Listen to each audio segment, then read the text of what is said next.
coming to you from the far reaches of our amazing bedrooms, our homes, our apartment buildings. We're bringing you the Champion City Comic Con, presented by Gem City Comic Con, live starting right now.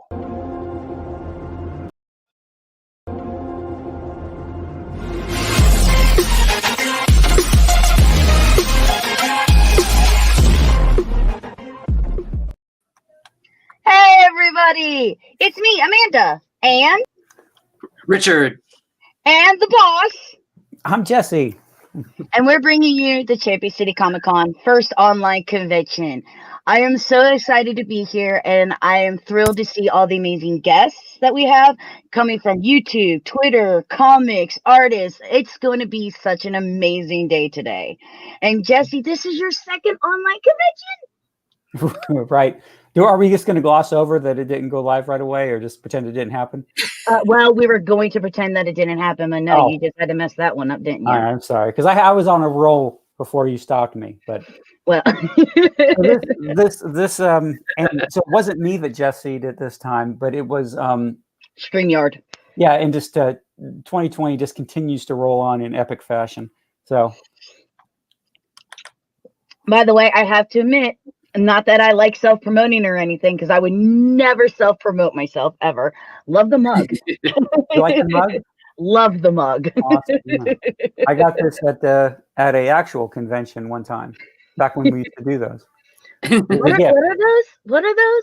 Is that where you actually have to meet people and talk to people? Oh, no, I can't now. Exactly. I'm so introverted and shy. I can never do anything like that. All right. Do you want me to pick up the thread where I was talking before about? Sure, go ahead. All right. So what I like most about this format is that, usually at a convention center, you get to stand over somebody, a guest or an artist, and watch them work in a neutral sort of space. This time, when we do these online, you're being invited into people's workspaces, into their homes, and watching them work where they're most comfortable and stuff. And I think that's interesting to see. I always like when I go to visit people, artists and stuff, I get to see in their workspace, and that's always fun to see what they have up on the wall. What do they look at? Where they're drawing inspiration from? And you get a little bit of that in this here, or in this format. And that's what I like most about this format. I think what I really like about it is, you can sit there and you can watch them draw, but if you're not buying anything, you're kind of like impeding on their traffic. Here, you actually get to sit there, watch them draw, and you're not impeding on people being able to go, yeah, I want to buy something. Could you move a little over that way? Right. Something that I had to learn early in when I started meeting and becoming friends with people at convention. I'm like, hey, I want to talk to you. What's up? Get out of my way. I want to make money. Oh, my bad. I got to go. Right. Right. And this, you get to spend 45 minutes here, standing in front of an artist without impeding them and stuff, but you still have a great opportunity to buy if you see something that they're working on that they want, or gives you an idea for a commission and stuff like that. It makes it real easy to pop in and see what they charge and what they already have, and look at prints and stuff like that. Yeah. I think it's a acceptable substitute for the real thing. I think it is. And I don't see, even when conventions finally do come back, I don't see this format disappearing. I think a lot of people have really embraced the working from home, and companies are saying, well, I can still pay them, but it actually works. People seem to be a lot better with working from home and being able to do stuff in that format. And I think a lot of people and creators see the same thing. I don't have to get up. I don't have to put on pants, but I can still show off my artwork and get things sold. I haven't been able to work from home as such, but a lot of people that I know have. And I think it takes a special kind of idiot to be really good at being working from home. Oh, can I be that idiot, please? I want to be that idiot. Well, I mean, you fall into two categories. Somebody who, has to be, they have to pretend that they're going to work, get up at the same time, get dressed, get showered, and, have a workspace that's, it's dedicated to your work. And that's like my wife. My wife, she's been working from home, and, for her, it's just like going to work to get herself motivated to be there, to do what she does. And then there's the people that, take to it really naturally, but they have to set alarms to tell them to stop.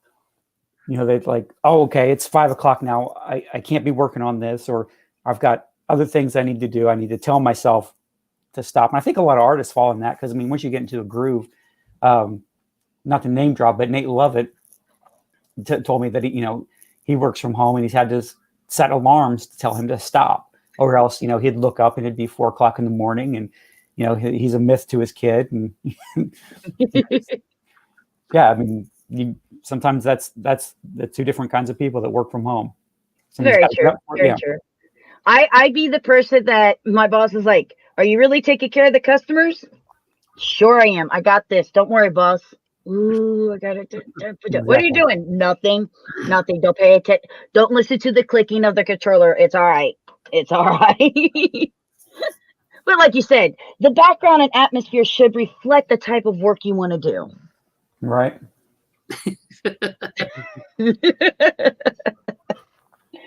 And Richard, you gonna put your 2 cents in? I'm not Mike. I'm not your other half. Okay. You're allowed to talk on this.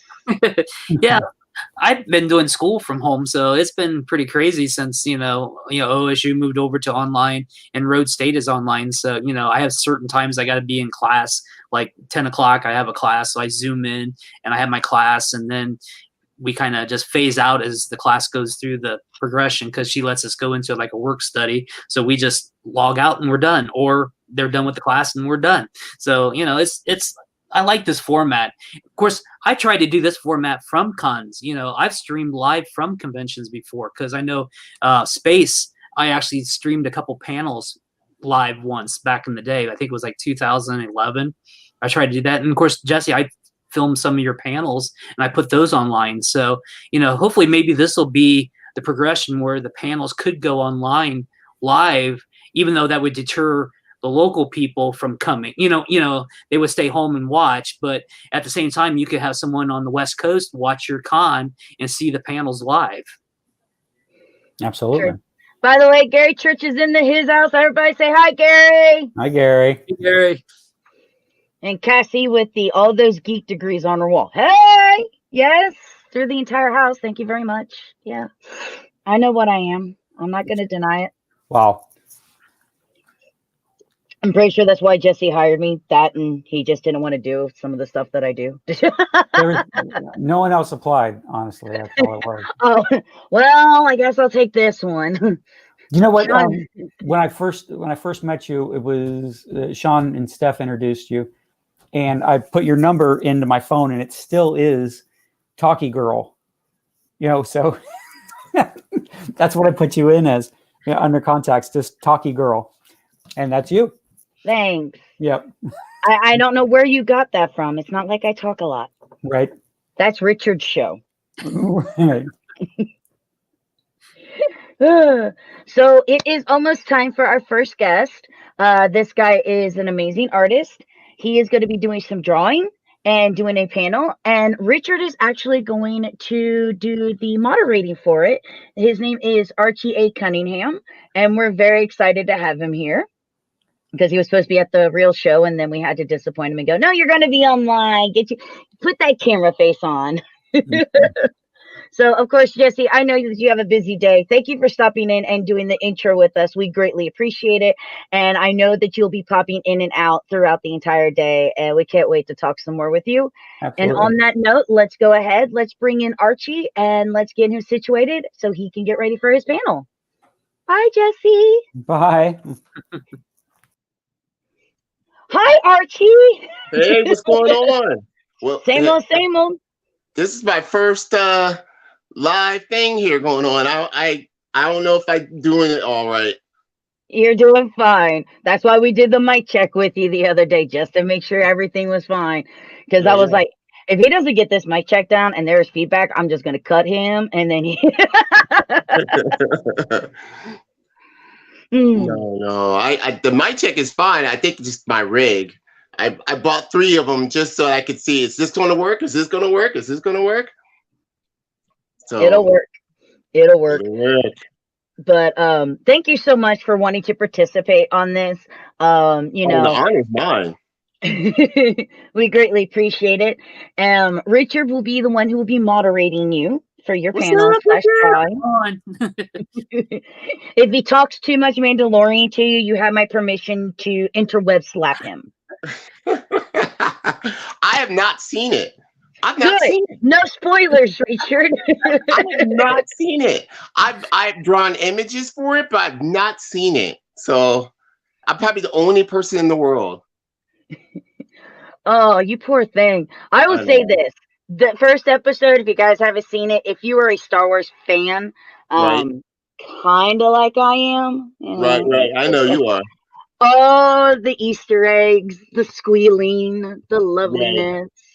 Oh, it's so lovely. My only thing is they got this child being that's from Yoda's planet, and they keep on calling him a baby Yoda. But I'm like, do you know that Yoda's already 500 years old by this time? Look, we understand that, but I'm not calling it the child, and I'm not calling it the baby of the species that Yoda is. All right, that's just too long. So we're gonna stick with Baby Yoda. End of story on this one. No. I mean, until he gets a name, he's just Baby Yoda. All right, because that's all we know. At least it ain't like we're just gonna maybe keep it that way. maybe he'll be called Little Bob. Little Bob. like, and he'll look at you like. Let's see, species that Yoda is. So Styi. So his name's Styi. I don't know. See, Little Bob still fits. Little Bob still fits. But it is time for you to do what you do best, Archie. Right. So, Richard, I'm going to leave this to you. You guys enjoy your time, and I'm going to go finally have some breakfast. Okay. Have some eggs for me. I will. Bye, guys. Have fun. So how's things been going? Oh man, Richard, it's been a crappy year. Oh, tell me about it. Though. God is good though, but man, it's been a crap. I mean, it's been a crappy year for everybody, and I think doing the cons and doing what everybody else is trying to do just to survive through the year, and it is just not cool. I missed the cons. I did a Voltron con last weekend, and people just want to be out. You know what I mean? They want to buy art. They want to buy new product. They want to buy new stuff, and it's hard for. I think it's hard. I think it's hard for artists right now because if you're not up at the upper echelon of artists who are producing things for Marvel or DC, which we all know DC just fired half of their army. Right. So it's like, what else? Yeah. But go ahead. Yeah, well, I was saying, because I was trying to have that con because you was invited to my convention, and I had to fold it up because, they wouldn't allow us to have the convention, So, right. I can understand from the promoter side plus the creator side, this is just crazy, and to go online and try to do the stuff online is probably about the best way things can work right now. It's not. It's not for me. Like me, it's not. It's been the opposite. Like, really? People, I guess because I'm not an online person. Like, I'm not. To me, it's just people aren't really interested in my art when you see it. But because I do all my paintings and I do a lot, and I guess I sell better in person. You know what I mean? Like, I really interact with people and say, hey, if you don't like this, I have this. If you don't like that, I have this. I mean, I have Christian comics. I push Christian comics, so it's really difficult for people to really want to buy it. So when they see you at a comic book convention, then you give your 10-minute information about what your characters are and stuff like that. Then people like, well, I'm interested because you have so many options online. Right. But when you're at a con, your options, you have lots of options, they're still funneled because they can either pass on or you can sell some of the fan art that I like. So, since I'm everyone knows I'm a big Transformer guy, they're going to be like, oh, well, I might not buy your comic, but I'm going to buy your Transformer painting. So as a salesperson, that's the spiel. So that's what's missing out all this, like, you know. And plus, I work a second job, so it's like this is not my only job. So I have to work my other job, and then I have to work. You know, then I have to stay up all night and work on art and try to produce art. And so it's not really easy peasy. Right. But yeah, because I remember I met you, I think, at Champion City a couple years ago. Yeah, my first year coming back to Ohio.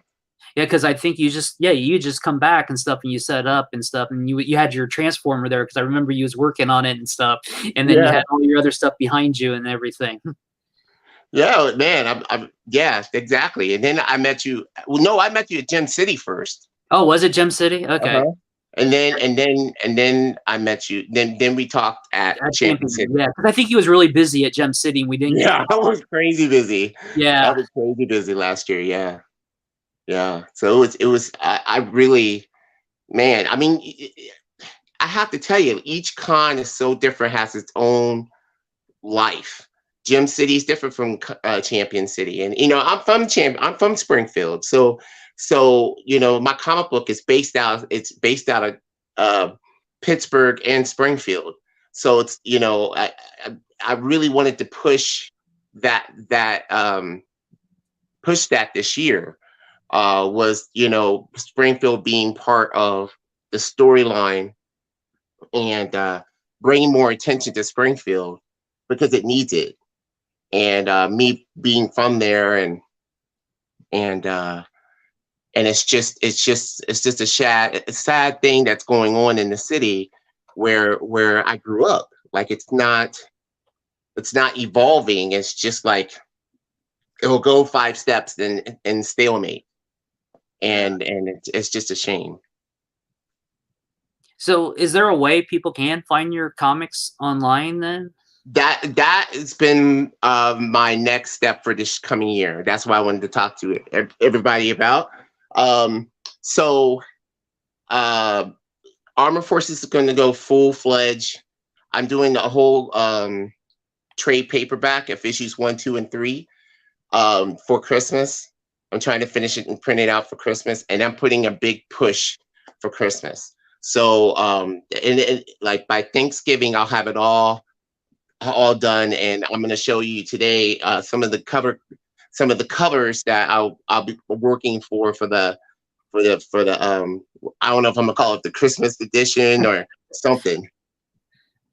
Oh, that's cool. Yeah, and I'm really, you know, trying to get that together, and so you can buy it on Facebook, because it seems like that's what everything is. You can have a website and everything, but Facebook and Instagram, it seems like that's the only place people want to go, or TikTok, which I don't do TikTok. Oh, no dancing. Right.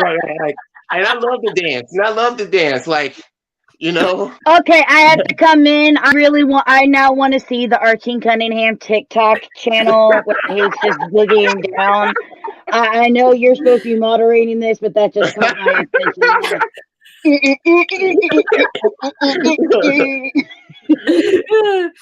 Look. Okay, here it is.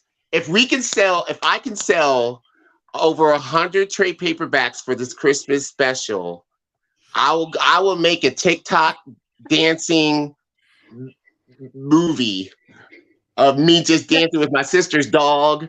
And then dancing with my sister, then dancing with myself.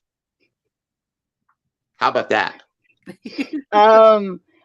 Just remember, you said it. This is live, and you can't take it back. I just want to point. I just want to put my word. I'll put it down. I'll even try to find a tutu to put on. Maybe. I'm too big for a tutu. But there ain't no such thing, baby. I have seen it. Oh my goodness. But yeah. I'll let you guys go back. Sorry, that was just, I had to interject on that one. That's funny. So Armored Forces is one of my best friends from elementary school, Jeremy Hayes, and I, we loved the A-Team. We loved the A-Team. We loved G.I. Joe and Transformers, and I was into big robots like Voltron and Transformers and Tranzor Z, Battle of the Planets or G-Force or Gachimon. Right. You know, my favorite, one of my favorites before Voltron came out was the Mighty Orbots, and Larry, what's his name? Who's one of the first black animated producers.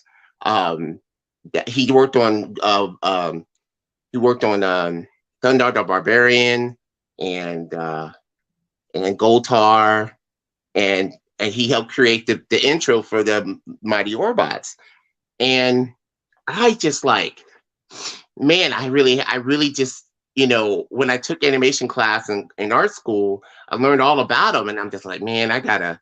And then I found out that he worked on the X-Men animation in the 90s, and how he tried to help Fox Kids, you know, put that all together, and how they wanted him to do something else. So anyway, long story short, Armored Forces came from, you know, actually, we had called it something else. And then after art school, I went to seminary, and so I started creating it with something else. And then I said, well, how about Armored Forces? And then it's Ephesians chapter 6, verse 10 from the Bible, and how the armor of God covers you through all the things in life. And so that's when I really started to indulge and seeing, like, at the time, like, I think Jim Lee was putting Divine Right out at the time, and of course Kingdom Come had come out, and all these things. And like, if they can use the Bible to somehow use that as a twisted thing towards their comic that has nothing biblically connected, but they use one verse, why can't I use it and empower people with it, and empower my characters with it, and not use just one verse, but use everything that the Bible offers for hope, truth, love, and understanding, and the good and bad of life, and love. And so that's what really Armored Forces is about. It's sacrifice. Oh, You know, it's about love and sacrifice. huh. That's expanding on, you know, like your beliefs and stuff, and then your characters can like emulate some of your own feelings and stuff. Is that what? It's not just my own feelings, but like I wanted like my characters are about biblical truth, but also how applicable it is, you know, in life. You know, like as a superhero, you know, one of my favorite characters is Captain America. And no matter how much they try to twist him or make him into something he's not, he's the character of Steve Rogers still stands up as justice and character, and, you know, standing up for what you believe in, no matter the cost, and being someone a statue that people look up to. And people will either make fun of because you're still being kind and understanding and loving to somebody. Like the first time when he was standing up to the bully when he got kicked out for the 100th time, trying to get into the army. He was in the movie theater and he goes, I can do this all day. You know what I mean? Like, Right. You know what I mean? Like that feeling of, I will stand for the right thing, even when people think it's not the right thing. And, you know, protecting innocent when people don't think it's an innocent thing, you know? Yeah, we don't have that much these days. No. It's been totally changed, you know. Oh, so. yeah. I mean, growing up in the 80s, like there was something about doing the right thing. Like, I've been watching Murder, She Wrote Oh wow, that's a flashback.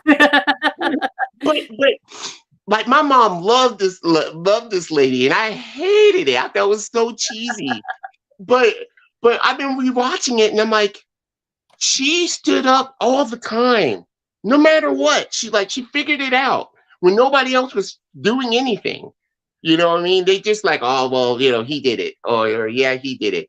No, no, no, no, no, no. Wait for it. Wait for it. She's going to connect it, but she stood up for the right thing. And like you said, people are just not wanting to do that. Like people just don't want to. Like if an older person's walk across the street, even though I'm a big Black person, I'm gonna help that old person walk across the street. And she's gonna be like, "Oh, I got it, leave me alone." And then all of a sudden, a car comes by and splashes her or something. Do you not pick her up? Oh wow. Or do you just walk away? It happened. That thing happened to me in high school. Like that happened in middle school. I went to Schaefer Middle School, and I lived off of Morgan Street. And so I had to walk all the way down Main Street in Springfield, and right by the McDonald's, right there on Main Street, this lady, she was walking across the street, and then this car just splashed her, and coming down Main Street. And I picked her up, and she looked at me like, why are you helping me? Huh. Because it's the right thing. It's the right thing. It's just the right thing to do. Wow. It's just the right thing to do. So anyway, Armored Forces is based off of a lot of the 80s stuff that Jeremy and I grew up on. And like the first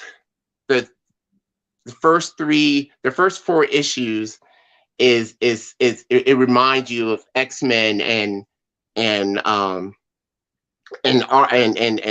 A-Team and all this stuff that you and I grew up on, and how we wanted to tell these stories about these characters that were trying to save Pittsburgh.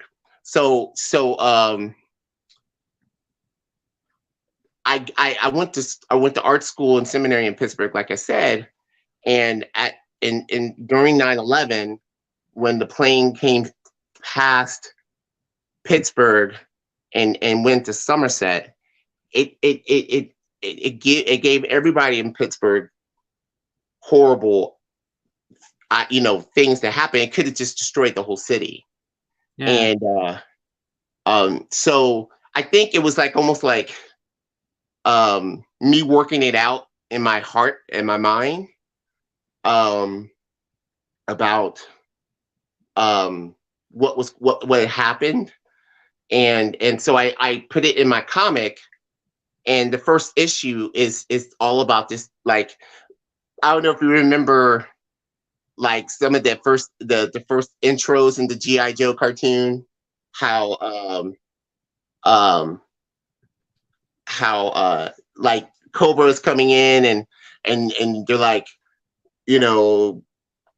we're gonna take over the world, and then G.I. Joe comes in and da da da. But that's Jeremy's thing. Like, he loved that, and so I put that in the first issue, and like how how the bad guys are coming in and trying to take over Pittsburgh. So you find out by issue 4 or 5 that all this stuff is going on and where everybody came from.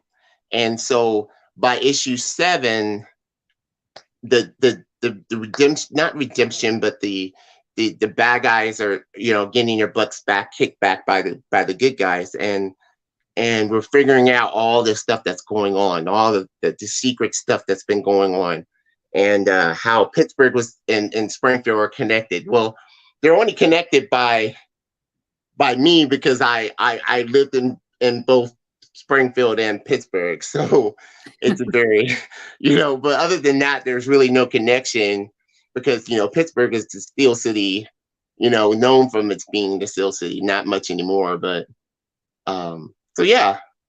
Oh, there you wow. go. That's pretty cool. Wait. You lived in a spring. Wait. I'm sorry. Because I know how much you love G.I. Joe. By the way, I have to interject. As cool as the cartoon intro was, the animated G.I. Joe movie intro is probably the best intro ever in history. Oh, yeah, it is. See through the sky comes up here. It's true. Cobra. It's true. Cobra. I'm just saying. It is. But no, but you know what? But Cobra is from Springfield. I just want to point this out. This is a major connection for you. G.I. Joe Resolute had Springfield, USA, and it was great. G.I. Joe Resolute, Cobra Commander making fun of his old cartoony self, and then destroying all of Russia is the greatest thing in animated cinematic history ever. Like, I did a G.I. Joe, Kentucky and a G.I. Joe convention in Louisville this summer. And they don't even talk about it. They don't even talk about G.I. Joe Resolute. And I'm like, it is the best culmination of everything 30 years put into 1 hour and 25 minutes. Of both the comic book and the animated series. And I do understand a lot of the comic book fans are really upset that Scarlett chose Duke. Okay, I get this because she was with Snake Eyes in the comics. But it's still mainly based off of the animated series. And in the animated series, she was with Duke. End of story. I'm sorry. Exactly. And I interrupted you moderating the panel, but I couldn't keep my mouth shut and I couldn't wait for the end. It's like he was telling the story. Well, I'm this big black guy, and I'm like, wait, Archie's black? Since when? When that happened? Hilarious. But I the whole thing of G.I. Joe Resolute, you can't even get it on Blu-ray, but I talked to Dan Norton. Side note, I talked to Dan Norton, who, after that helped him help do the executive producing for the Thundercat cartoon that he did. And we went back and forth on Facebook, blah, blah, blah. Because I was just like, dude, he's like, you have no idea the sacrifice that went into making that series, that show. And he's like, I love G.I. Joe like anybody else. He's like, but they Hasbro didn't want to go any further with it. I was like, what? So that's what he's just like, well, I have something else to do. I'm going to go do Thundercats. And I'm like, okay. So, well, you can at least get G.I. Joe Resolute on DVDs because I have it. So, right. So it's a great, I the whole point, I talk about this to everybody. The whole part of when Bazooka, when Bazooka died and he's on the table and he says to Scarlett, he's like, either you can go with him or you can stay with me. She goes, you mean the unit, right? He goes, you heard what I said. Funniest scene in it though is Destro and Baroness and when Kung Fu. Oh, he got shut upside the head? He got ding! Oh, man. He's like, that's just bloody wrong. I love that he has the British accent. Like, I always pictured Destro should have had a British accent. And exactly. I'm like, thank you. But still, for me, it's Cobra Commander. In the past, I was foolish and I never committed. Well, here, boom. Okay, he just blew up all of Russia. This is a different Cobra Commander. I'm out. He's killing people. He's killed Major Blood. He's like the guy's like, Commander, I can't. Commander, we need time to let this boot back up. The heck you do? Right. I'm out. This commander scares me. I'm out. No. So I'm gonna let you get back to moderating this. Like, he hit a core, man. It's G.I. Joe. Sorry. Bye. Buddy. Oh man. So Uh-oh. Uh-oh. You still there? Oh, there you go. There we go. Yeah, you kind of froze up for All a right. second. You did too. I was like, hello. So now did you say you had some art you wanted to show us? Yeah. So I'm gonna do a, how much time have we got left? We got about 20 minutes. Oh, okay. So I'm gonna show you all the secret hush hush covers I'm Uh-oh. doing. Yeah, just for you. I've been working the stuff that I've been working on for the graphic, well, we'll call it the, do we call it graphic novels anymore? Or we call them just Collections? a collection of issues 1 through 3. Yeah, I So think that's what you're saying now. I don't know. but they're all going to be in color. So Oh, cool. I'm coloring them by hand, and then I put them into Photoshop and Enhance. But I wanted to show you, since I don't have a lot of time, I'm going to show you guys the covers that I'm making for Armored Forces, the collection 1 through 3. So just give me a second, and I'm gonna just put you down. See here. I'm doing it right there. Hold on. Yeah. Can you see? Oh, can you see? Yeah. Okay. So that's not really. It's not going like this. Huh? Oh yeah. So this piece here is going to be it's one of, I think, 12 I'm going to show you, and so it that's number 1, and then this is 2, and this is 3.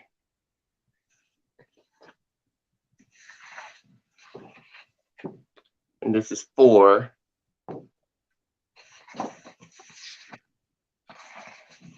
And this is 5. So all these are just you know, some of them are not finished, and because I've been working on other stuff, but and some of them are promotional pieces. This right here will probably be a cool promotional piece. And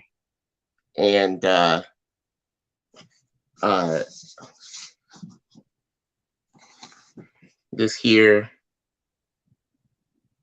and then what I'm probably going to do before going to printing, it for this is there we go. Before I go to printing, is that I'm gonna maybe for the cover do a online choice, like, you know, when all the pieces are completed, you can go on Facebook, and then you can choose which one the fans want to see, and then Oh, that'd be cool. yeah. So I have this today the 1st, yeah. Yeah. So I'm gonna say before Thanksgiving I'll have these done. Before then, because I have the Akron Pandemic Con next Saturday, and that's my last con of the year. So I'm working on some last minute pieces that I'm hopefully will have done for this week, and then I have a promotion. Go ahead. Oh, I was saying about the art itself. So you hand draw everything, correct? Everything. You don't use everything. You do it all hand. Oh, old school. Yeah. That's the way it is. Yeah, because people want to, like, when people want to buy, when they start getting interested in your characters, they want original pieces still. People want original pieces. Right.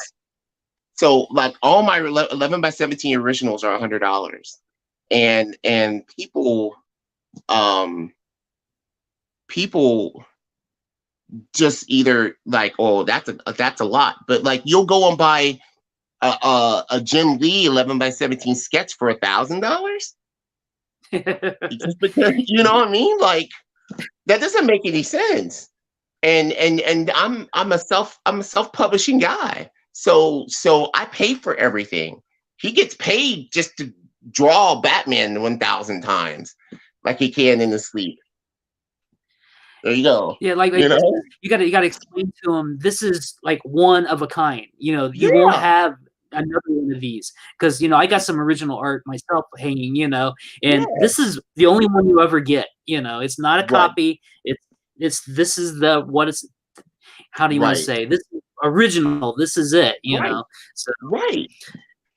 And you got to express to them that, and people just like, they just really don't, either they get, but as much as they think, okay, oh, it's original, but they'll go to, and artists, this, artist style, that's on, that's on, and that's on everybody. Everyone has a different style, like when I paint my stuff, I have 3 different styles of painting. Like I have, my fast, then I have my outline, cool, snazzy style. Then I have this soft style that I do.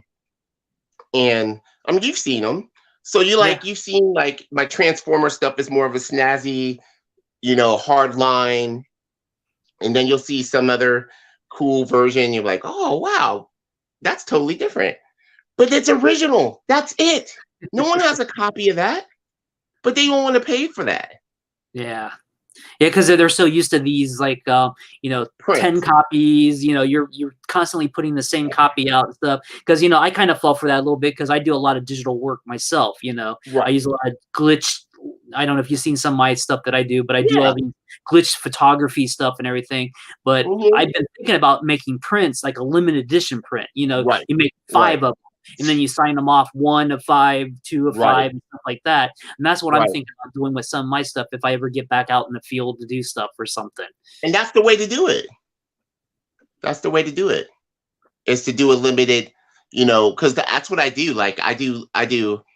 Once I do, like someone buys an original, and then I have prints of that original, and people are like, hey, do you still have that one? Nope. There you go. they're like, but nope. Like I had which one was really? Oh, I had this Jedi Poo, and I still have the file. Of course, I still have the file. Right. And maybe I'll bring it out once in a while, but I'm kind of getting away because I had a Charlie Brown. I had a Charlie Brown and Snoopy. Charlie Brown is Luke Skywalker, and Snoopy is as Han Solo. And people loved it, and I'm just like, why would you? I don't even understand why you would like that. But okay. And so I love Charlie Brown. So it's like, especially right now about the whole Charlie Brown, that they didn't show the Charlie Brown Halloween special at all this week. Right. Yeah, it was on Apple TV or something. Really? Yeah. Uh-oh. The Charlie Brown Halloween and Christmas special will not be airing this year. It's only on Apple TV. So they totally gave us a rock. You're welcome. It's horrible. It's horrible. This is where our society's going, and that we can't show the most coolest. I mean, it's 30, 40 years old. We all came back from. Remember, they got rid of the Charlie Brown Christmas special for a while before, also because of the whole religious undertone when they do the whole Christmas Bible scene. Yeah, you have to remember that. So, and you know what I mean? Like, the sad thing is this is a way for people, because so many people have gone away from television and they do a lot of live streaming. Right. They're just assuming everybody live streams everything. And there are still people like my mom who do watch television and are very disappointed that they're not going to get to see their specials that my mom came up and rated my Halloween DVDs. And then I'm sitting here going, but that's my copy of Charlie Brown. Give it back. Right. And I think it is kind of sad because it's like you keep forgetting the older generation still watches TV. They don't do a lot of streaming. No. My mom got Disney Plus and she's barely touched it. Yeah. Matter of fact, she's canceling it. My mom rather watch TV, and I believe that there's just something about watching a show on TV, especially your Christmas specials, and I'm talking old school days before you could pause your TV, people. Right. I'm with you. Where you're like, oh my gosh, I'm watching a Halloween special and I need to go get some candy or something, or I need to go get a pop or something, or if you're a kid, Kool-Aid. So the one kid out of the group of kids gets up at the commercial break, runs, and you hear as they're coming back from the kitchen, it's on! It's on! And you're like leaping over furniture with everything in your hands. So you don't miss this. There's something cinematic and precious about that. Yeah. I agree. I feel like Charlie Brown, and I feel like I went trick-or-treating and got a rock when they were like, nah, you ain't getting this year. Even the Garfield one. I haven't seen the Garfield one either. I earned that too. The Garfield Christmas special is still one of my favorites, by the way. Have you seen that? Candy's great for Halloween, but the Christmas one where they're sitting there and John's talking about all the great things about Christmas, decorating the tree, and Garfield's like, electrical contracting. Right. Oh man, I haven't seen that one. Wrapping up presents is office work, and I'm just like, oh my. She's so funny. Yeah, I heard you guys talk about, you guys, did it really? Oh, bye, Richard. Hi, Richard. Wow, that was weird. I'm sorry, I've interrupted a few times. You're supposed to be moderating this, but you didn't have to leave. You didn't have to be like that. I don't know what happened. But I was like, no, I went to a full rant about this on a podcast the other day, and I'm like, no, I know it all, and it's just sad because it's just another way to take advantage of the situation that's going on today, where everybody is living off of online and going, well, we can make money this way. And I'm sorry, I don't own an Apple product in my house, and I'm not going to own an Apple product in my house. So that's kind of a slap in the face to someone like me. Yeah. Just wait till they buy Disney. To what? To wait till what? They buy Disney. Oh, you think you mean when Disney buys Apple? No, Apple's bigger than Disney. There's no way. Yeah, I think it's like this, like the Rocky film. Like that's exactly what's going to happen, because that's just, man. Yeah. That is just gonna that just to think about that, because Apple was taking over. I mean, I remember when Apple was just a computer company, and now it's this multi thing, and you know, Disney's always been after Star Wars and not so much Marvel, but they've been after Star Wars for decades. Yeah. So, but when they bought Marvel, that's when I was like, oh man, goodness, it's over. It's over, because Warner Brothers bought DC right before the first Batman movie came out. Yeah. And that's when they made their big money. They were like, oh, we could do this. Oh, you know, let's make 2 or 3 Batman movies. And they kind of sucked. But I have no opinion. Can't you tell by my face? Look, there's a whole controversy between Warner Brothers, AT&T, and all their subsidiaries that is going on in the background. I'm not going to go into it. You can look into it, including one of their other companies, Rooster Teeth, which is a huge YouTubing company, and all the scandals that go on along with it all. Oh, my goodness. And that's why Warner Brothers is doing the massive layoffs across all of their things. Wow. But again, I have no opinion. You have no opinion. Oh man. So where was we? Arguing over, you guys were complaining about no Charlie Brown because Oh he yeah. did Charlie Brown as Luke Skywalker, Snoopy as Han Solo, which I was expecting you to say Darth Vader because Right. now I really want to see Snoopy as Darth Vader. I'm sorry, I do. And go. Well, you know what? I really, someone asked me to draw a sketch of Animal back from Muppet Babies, where he did Animal Vader. And I did it, and people like, oh my goodness, dude, it was on Muppet Babies. I didn't even draw like I just sketched that because come on, man, it was Animal Vader. I'm like, come on, it was awesome. And the Muppets is another thing. Like they keep their man. Like I love the Muppets, and I feel like they're getting no love at all right now because they Disney can't. ruined them. Huh? Disney ruined Muppet Babies. Oh yeah. Well, I don't think Disney ruined Muppet Babies because Muppet Babies was done by Marvel You Productions. haven't seen the new Muppet Babies, have you? No. Yeah, Disney ruined Muppet Babies. Oh, you mean the new like 3D animated crappy one? Is that which one you talk about? That's on Disney. Oh yeah, it's horrible. By the way, I take it back. I don't want Snoopy as Darth Vader. I think Woodstock would be Darth Vader. I have Woodstock flying the Millennium Falcon, like he's on top of it and flying it. But I will do that. Now you got me. I'll probably do that. No, Woodstock's the silent type. He really would be Darth Vader. That's hilarious. It's canon. I'm making it so. You're making I'm it so? I'm the Emperor. Make it so.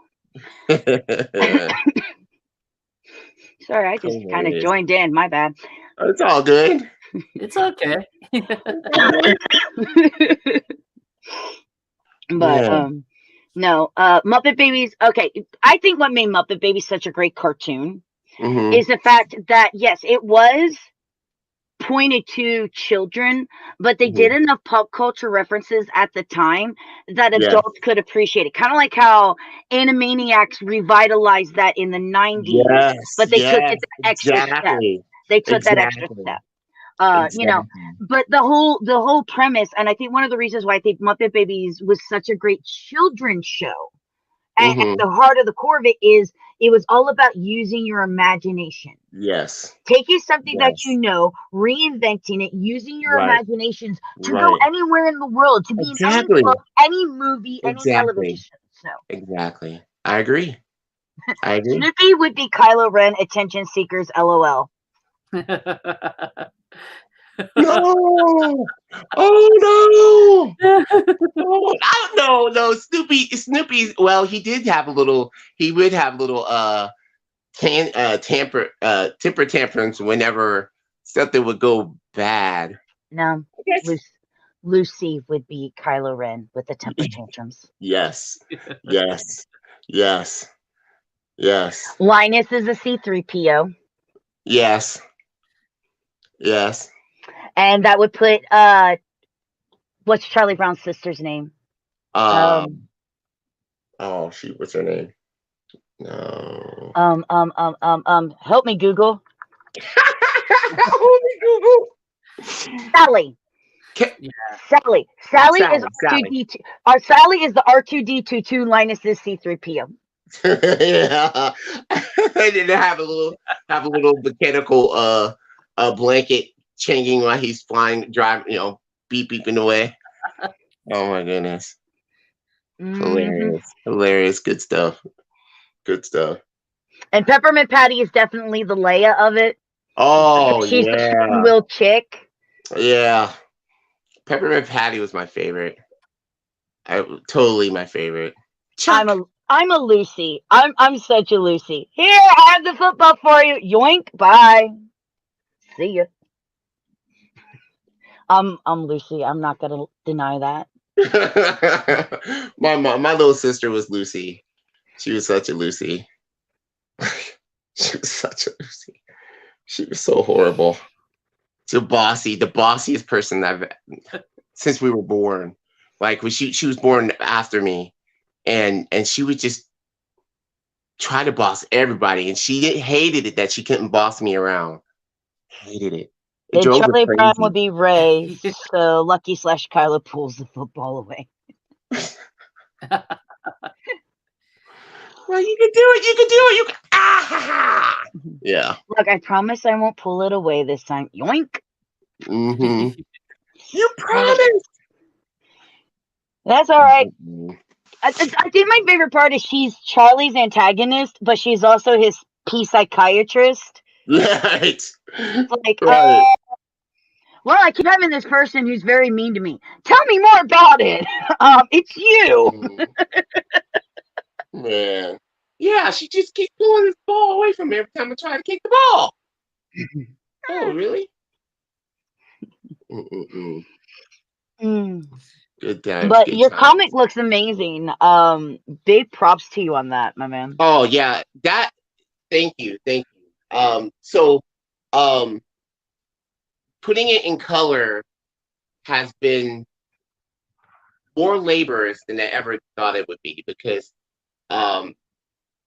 as you guys know, coloring a comic book fits the mood even more than black and white. We're in the 80s, in the late 90s, putting up comic book in black and white was like no problem. But now everybody puts their stuff in color. So then people automatically think, I have people come up to me and say, can I color this? I'm like, no, it's yours, but it's not a coloring book. So make a coloring book. What's that? So you should just make a coloring book then. I know. I'm like, it's not a coloring book, because you don't even know what the characters' colors are. You don't even know the background. You don't even know anything. Maybe they're Muppet babying and they're using their imagination. Okay. I mean, oh man. Think about it. You could do a coloring book and do like this, like, I don't know, auction, like this special where people color your work. I wanted it to be a coloring book, there's certain things about a creative license that if I wanted to make it to a coloring book, there's certain drawings I would make inside of it for you to color. I'm just saying, it would be really cool if you gave away like blank copies of your stuff, maybe, and do some type of raffle or something where people color it and send it back in, and you pick the one that you actually like. That's actually a really cool interpretation and colors of my character. Here's a free comic. I agree. So I totally agree with you on that. Like certain characters, you could put like a little color diagram on the side and say, okay, go at it. Because like one of the main bad girls is Octavia, and she's shaped like Pam Grier, and she's a bad mamma jamma. Like she just doesn't care, and she just has these manacle like Medusa hair, but her whole mechanical outfit is like a pink purple. And for a black woman to wear pink purple, and she's very curvaceous, right?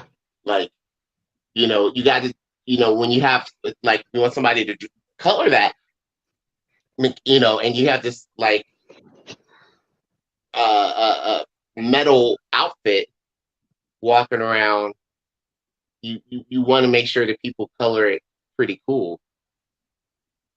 So, gray mechanical pinchers and stuff for hair, and there's a lot of things you want people to like. When people draw Superman, there's 3 colors to Superman. There's red, blue, and his black hair. So unless you do what I did the other day, made him a blonde with a black and silver outfit, which was really cool. What was that? What? I made Superman blonde. I was coloring in one of my coloring books, and I made him blonde, and I turned his outfit to black, silver, and green. Wow. He was evil Superman from the Slytherin house of the Harry Potter series. Here we go.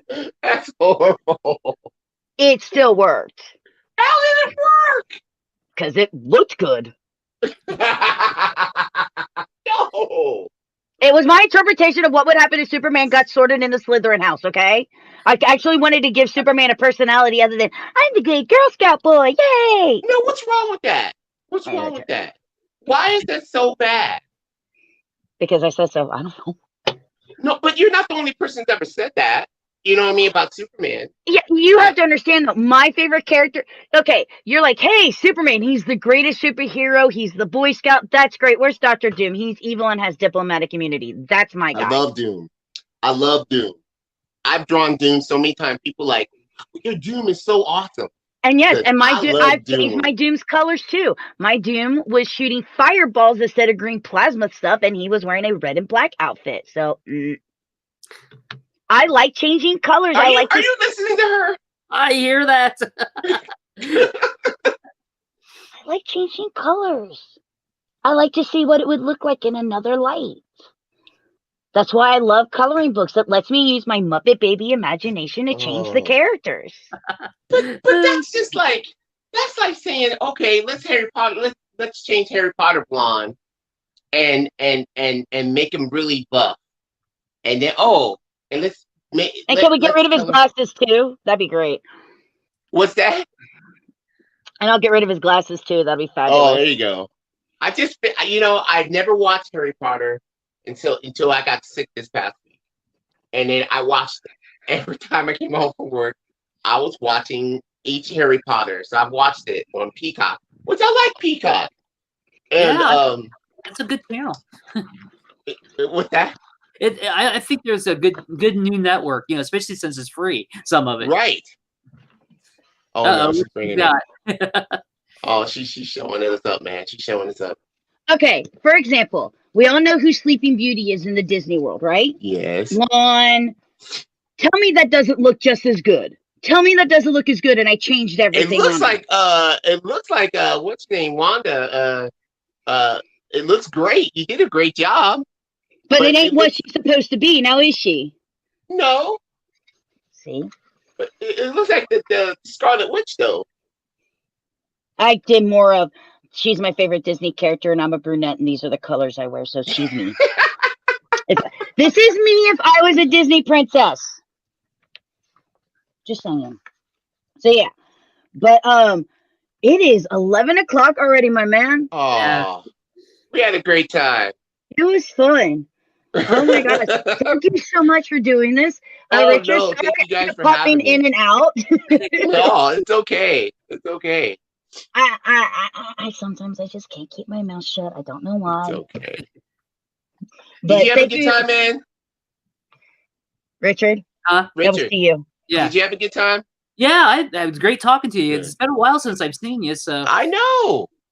And of course, where can they find you, Archie? You can find me at Archie Cunningham on Facebook, Dynamic Sketch Studio on Facebook. That's where I will be pushing all the new stuff from Dynamic Sketch. I will be having also next year. I'll be promoting 2 new books: Weapons of Our Warfare and Red and Blue.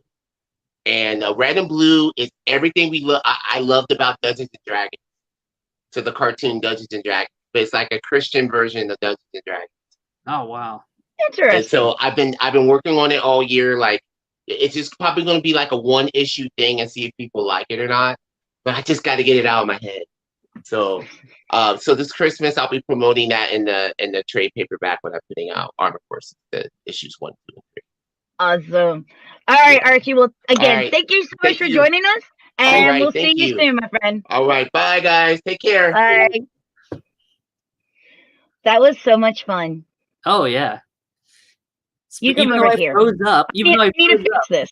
I had to fix this. This was not working for me. This works so much better for me. I'm in charge. No.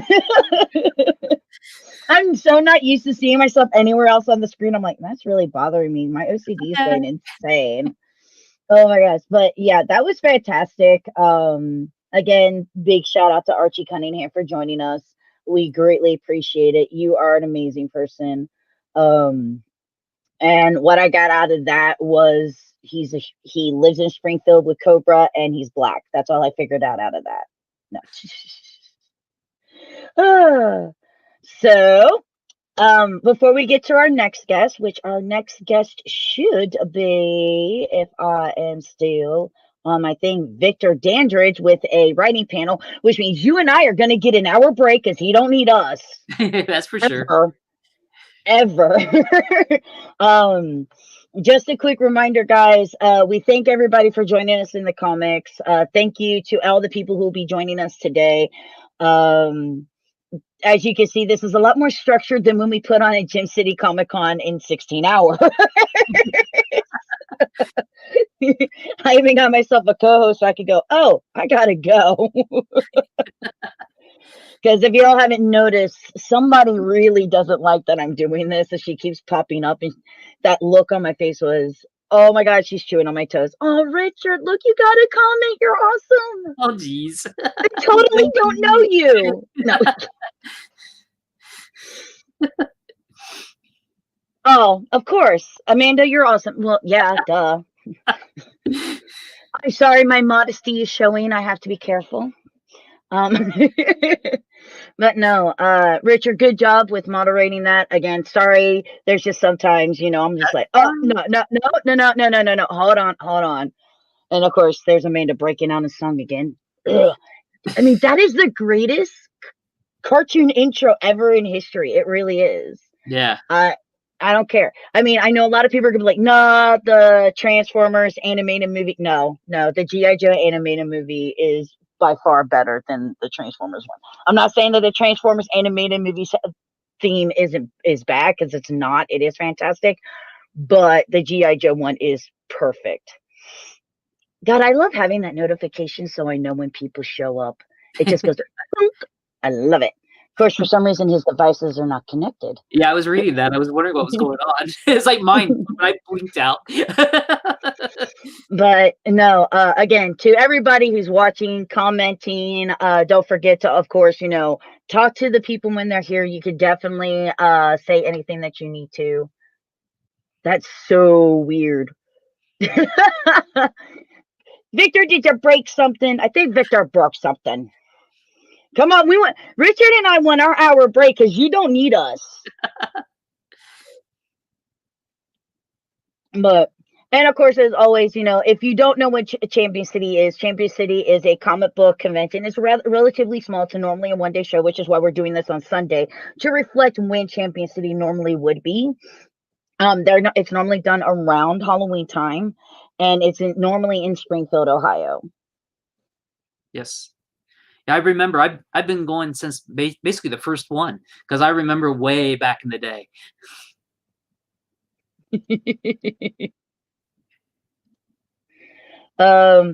Richard, entertain. I got a question. Hold on. Okay.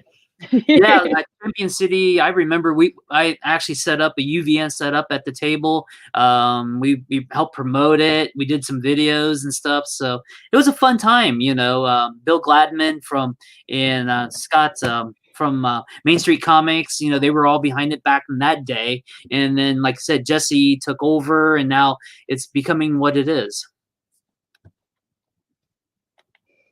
Okay. Sorry, people are asking how they share it. I think I see somebody. Yep. Should we? That's what I was already saying. Someone's coming on. Yay! Do I know you, sir? Sir, do I know you? You know me. You love me. I am Victor Dandridge, the hardest working man in comics. Hello. And just so you all know, in case y'all didn't know, we're gonna have Victor run for president. We discussed this on the last podcast. I get to be the running mate. It's gonna be fantastic. Absolutely true. All true. Now, I do apologize because StreamYard is being really persnickety with me today, so I don't know.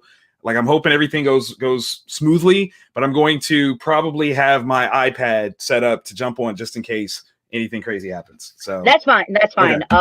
As always, we got 3 minutes, so we're gonna chit chat for a little bit, and then Richard and I are gonna go take a break because you don't need us. That's fair. Look, I think I froze already. Did I freeze on your end? You did freeze.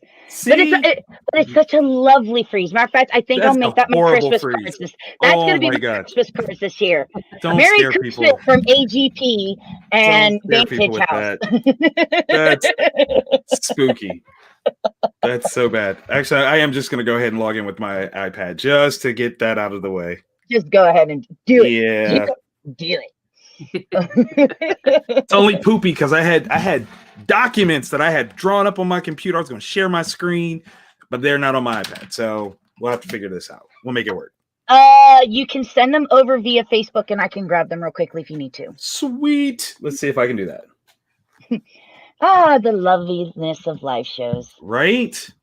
But yeah, the man, the myth, the legend, Victor is up next. Yay! We're going to have all the fun. We're all going to be better writers by the time this is done. That's my 2024 goal. Will be epic if we make it to 2024. There you go. Oh, look, you're back. Am I back? Yeah. With Okay. the headset too. Yeah, this is my configuration. By the way, you're so in trouble. By the way, what did I do? You forgot to come back onto my podcast and talk about your Kickstarter. I did, didn't I? I did. Oh, it was because it got pushed back, right? Like it got like the delay in the Kickstarter happened, and it just it screwed up everything, really, except the Kickstarter itself, which went really, really well. So, congratulations! We'll chat about it. Thank you. So now you owe me now 2. So because you didn't do the 1 you promised me, you owe me 2. You know I have no problems coming on to your show and running my mouth. I don't even know why you're threatening me with a good time. That is the exact opposite of what you want that to be. The last one we went on, and then Victor's like, "Oh, they need the room. I gotta go." Yeah, I guess I better log off then. I wasn't gonna. It was like a kid being told, "I gotta stop playing He-Man. My parents said I had to go home." I gotta go home now. Okay. Okay, tomorrow. Okay. I guess. All right. So let's see. I am going to kill the computer StreamYard stream if it'll let me. It's giving me the spinning wheel of death right now. If you want to stay on here until you get logged into the Apple thing so we can still talk, you can do that. Well, I'm actually logging in right now. Oh, there you are. So look at it. There we go. I'm going to take this off. Okay. So now we don't have the cool view of my studio. Then we'll kick that out. There we go. All right. Yeah, that sounds good. Woot. Yay. Now I get to look right up your nostrils. Yeah, everybody does. Let me see if I can run that down a little bit. Maybe lift this up. Let me see if I can put some books down. Hey, Victor, a little further down, please. Further down. Ew. We're all friends here. It's okay. We're gonna get mad views on this one. Here we are. Let's see. I'm gonna get fired from Jesse. You're not allowed to do any more shows. No. No sexually harassing. I'm like, meh, whatever. Let's see. It's not sexual harassment when Victor enjoys it. Exactly. That's what I say. Let's see. How can I? Underview beard is looking great, Victor. Oh yeah, giggity goo. That's what that is. All right. So I know it's time, but real quickly, Victor, thank you so much for doing this. We greatly appreciate it. Absolute pleasure. I'm going to go ahead, tweet out that you're going to be on. Richard and I are going to take a break. And if you need us, let us know. And if you want to send that stuff over to me. Oh, by the way, Gary Church says, yo, what's up? Yo. And if you want to send that stuff over to me, I can definitely get it on. And then you can private message when you want me to show it up for you. Okay. Then let me see if I can do that. And hopefully I don't break this. All right. Let's go. Let's do it. Say bye, Richard. Bye. Are they gone? Oh my God, did they mess up? They gave me a platform to talk to all of you. Hello, ladies and gents. Welcome to this special edition of Champion City Comic Con. I am Victor Dandridge, the hardest working man in comics, and it is my absolute pleasure to come to you live and direct from my studio in Columbus, Ohio, to host this very impromptu, very unorthodox, if you will, writer's workshop. I am a self-publishing comic book writer, having celebrated just last month 10 years of full-time self-publishing through my comic book imprint, Vantage and House Productions, where I've written some of the coolest comic books of all time. And I say that humbly. I do mean that humbly. But they are literally the best books of all time.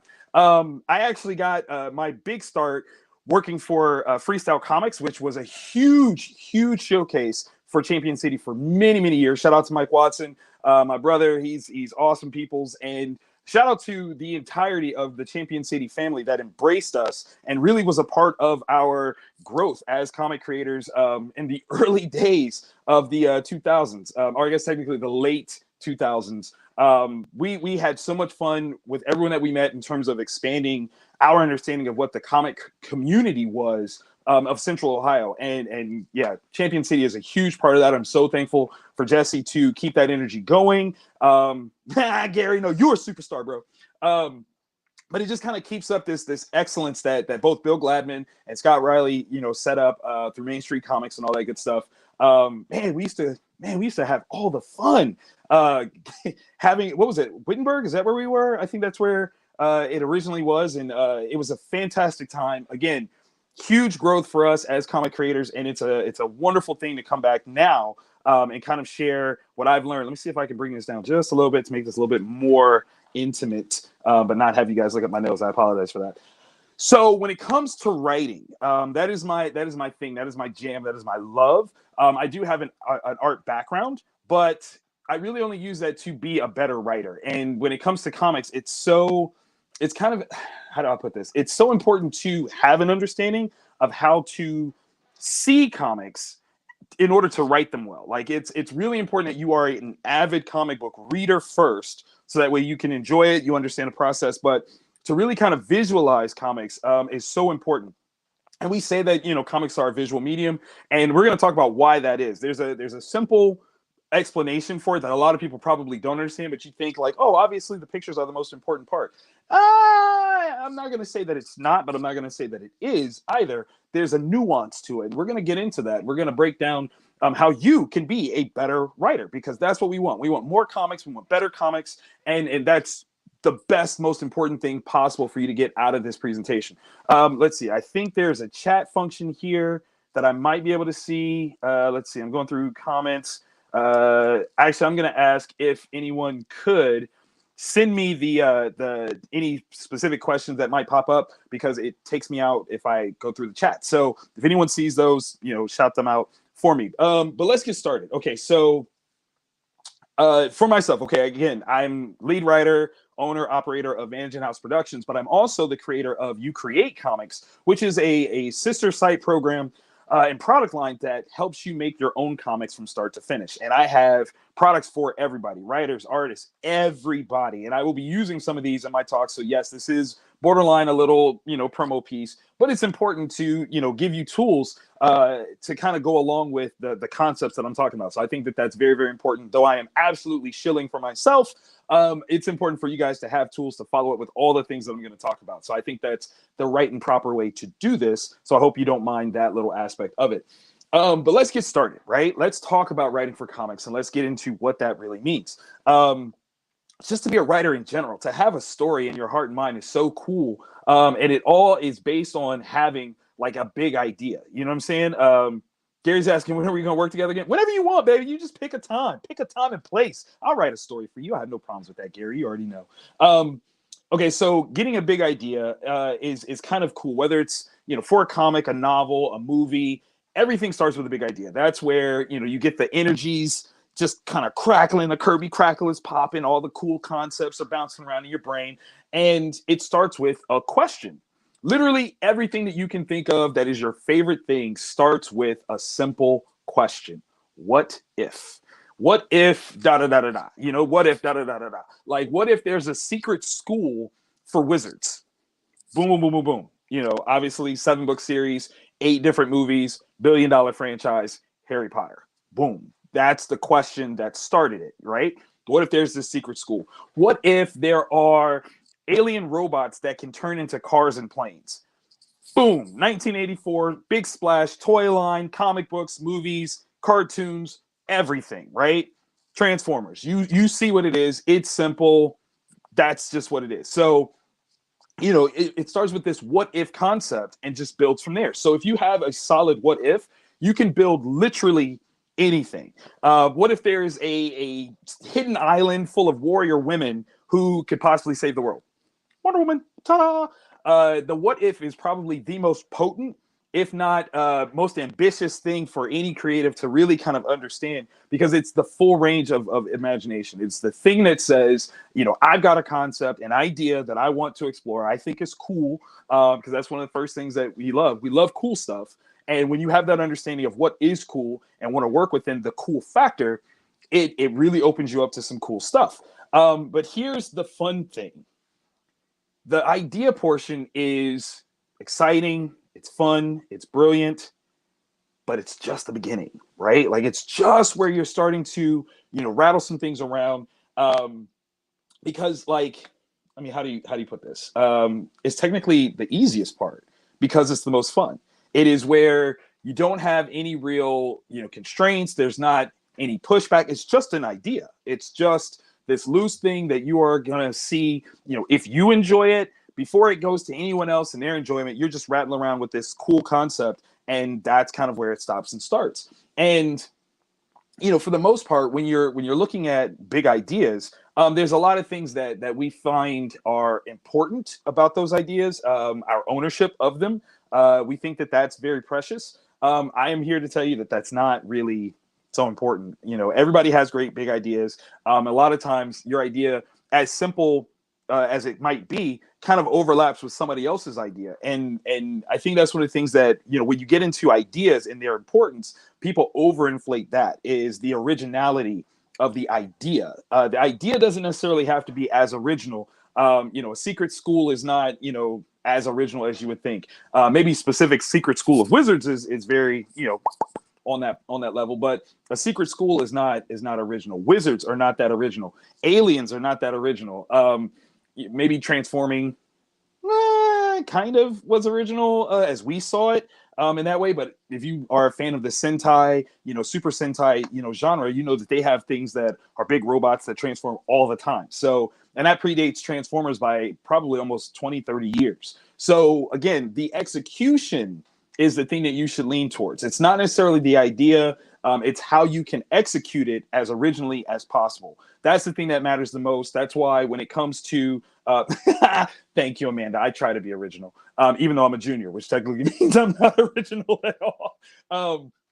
But when you have these ideas, it's important to separate the value of the idea itself and really lean on your execution of that idea. That's the thing that will actually matter and will really articulate your worth as a writer. So having a cool concept or idea is great. That's just like the foundation, the building block that you're going to build upon to kind of really showcase your execution of this idea that will really, really matter in terms of your excellence as a writer. So when it comes to creating ideas, everybody does it. Ideas are a dime a dozen, honestly. When it comes down to it, there are times when coming up with an idea is tough, when you can't quite think of something, and we call that writer's block, right? So here's a tool that I've used, created and used. They're called idea cards from You Create Comics. Again, shilling. Please visit youcreatecomics.com. It's literally spelled this way, UCRE8comics.com. And what the idea cards are is a series of 27 themes, and they're all different themes here. I mean, we've got, wait, there's a camera. All different kinds of themes here that kind of break things down. And the way they work is you can pull, one card at a time. You can pull multiple cards at a time. This is the instruction card. So this will actually break down everything that I'm talking about. But how you put these things together can, in fact, become a story, a concept, something that you can build off of. And so, like, we'll take this first one. There was a scream. That's kind of apropos post Halloween. And we'll pick another one, just kind of keep it random. I flip them over, shuffling, and we'll go with caper. Okay, so there was a scream and caper. So in terms of a concept here, this is just an idea. This is a what if. What if there was a caper and there was a scream? What if there was a scream that involved a caper? However you want to look at that, it's really about building this concept. And that's, literally where you start. I think this is a great tool to use on a daily basis, specifically if you just want to kind of get your day started writing something. I'm a big proponent for that. In fact, one of the things that I push for is the 6-sentence short story. I actually have a book on the website that's the You Create Comics School Workbook. And there's a section in there about creating a 6-sentence short story using these cards. And it kind of walks you through a process to do that. But 6 sentences, that's all you need to tell a story. So practice that. Get into that habit of writing a story every day. You know, there's nothing wrong with that, even if it's short, if it's big. Just tell a story. That's important. But when it comes to ideas, one of the things that I'm really guilty of is I don't write all my ideas down. And that's not necessarily a great thing. I'll be honest about that. Sometimes I've probably forgotten bajillion-dollar ideas because I just didn't remember them. But for me, for my own sake, one of the things that I do is I look at the remembrance of an idea as an equation to its value, its worth, its equity, if you will. If it's worth remembering, I will remember it. If I don't remember it, then it wasn't worth it. And that's a crazy thing to say, trust me. But I believe on a very arrogant personal level that I'll create things all the time. So I don't have to marry myself to one great idea. I'll have a bunch of them, so I don't have to worry about it. But if you're not that confident or arrogant, it is good to keep track of what your ideas are. So get you a little notebook on your phone, even if you have a notepad section on your phone, Google Docs, whatever, just type up what your ideas are so you can keep track of them. And you never know when you can go back to something and kind of see if it's cool, if it's something that you want to work on. Literally, I'm looking at a stack in my office here on a bookshelf, and it's a stack, I would say it's approximately 6.5 to 7 inches high, right? And it's nothing but ideas that I've had, jotted some notes down, different things like that I'm going to go back to at some point to explore. I think there's approximately 22 to 27 different story ideas in there. And that's not like 27 issues, 27 titles, and then however many issues might come out of that. So I'm a fan of, you know, sometimes just hoarding ideas until you're ready to work on them, because that's the other thing for me is an idea is not a story. That's so very cool. Oh yeah, Amanda, you're absolutely right. A tape recorder, top notch. Definitely keep that. Just talk into it. Get your ideas out. And in actuality, sometimes when you do something like that, it can technically count as a publication if you actually have shared this concept with someone else and they dare to, you know, use it, and you want to legally, you know, pursue something. Having a physical showcase of that idea is necessary. You can't sue for ownership of something that's still in your head. Me personally, I'm 100% against chasing someone down for stealing an idea. I'm 100% for just make something else. You know, always create something so that you don't have to be, again, married to one idea for that success. But again, that's just me, and I'm super arrogant, and I don't mind being that guy. So yeah, like I said, and I'm literally working off of a notebook right now. So yeah, keep a doc file that kind of keeps all your ideas together, keeps you actively creating, because that stuff is important. You want to keep that, you know, as clear in your head as you possibly can. You never know when the right idea is something that you've already written. I actually just did, as Amanda was just talking about, I just did a Kickstarter for my series, The Trouble with Love. And the crazy thing about The Trouble with Love as a concept is it started with a line. The trouble with love is you can't punch it in the face. That's the concept. That's the big idea. And this concept I came up with in the year 2000. Oh my God, it's 20 years. That's gross. I'm old. I was working in retail, quiet Sunday, this idea, boom. The trouble with love is you can't punch it in the face. That's cool. And I just tucked it back. I didn't write this story till 2011. So I sat on this concept for 11 years until a story made itself known to me. And that's the next thing that we're going to talk about, is knowing how to go from an idea, which is cool, to a story, which is necessary. Okay, so an idea is not a story. How do you know the difference?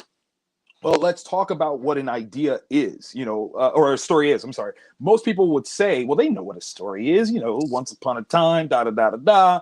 I know what a story is. And that's true. You probably do know what a story is, but you don't know what a story is. And there's so many things in our language and our culture that we are familiar with, but that's not the same thing as an understanding or a knowing. If you had to explain what a story was to someone else, how well could you do so? Especially if they, you know, don't come from the same culture as you, they don't speak the same language as you. Could you explain what this thing is for their maximum understanding? So that's what I'm going to try to do today.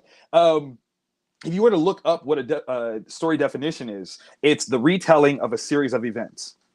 And you could probably listen and go, okay, yeah, I can see that. That makes sense. You know, that's what it is. But I think there's more to it than that. Like that's technically a story, yes, but that's not what we mean when we say telling a story. I think what you have to have in our understanding of it is development of characters and an understanding of their feelings towards the series of events. So you could just kind of dictate all these things happening. In fact, I've got one, and I'm going to throw this out here. I don't know if this is allowed. So, Amanda, I'm going to need your input on this one, if I'm allowed to do this, but I'm going to do it. So if you can tell me whose story this is, I'm going to run this down. First person that tells me whose story this is gets a free pack of idea cards. I'm going to send those to you. So we'll work through, Amanda, to get those out to you guys. But okay, so let's try this. It's going to be a simple one. Okay, so be ready. Twitter fingers, let's go. A teenage boy gets bitten by an irradiated spider during a field trip. After the death of his uncle, he becomes a hero in New York City. Boom! Somebody tell me who that is. First person gets a pack of idea cards. I'm going to send that out in the mail ASAP. But here's the thing. This is what happens. That is not necessarily a story. Like that's just a series of events. It's a commentary. It's an observation.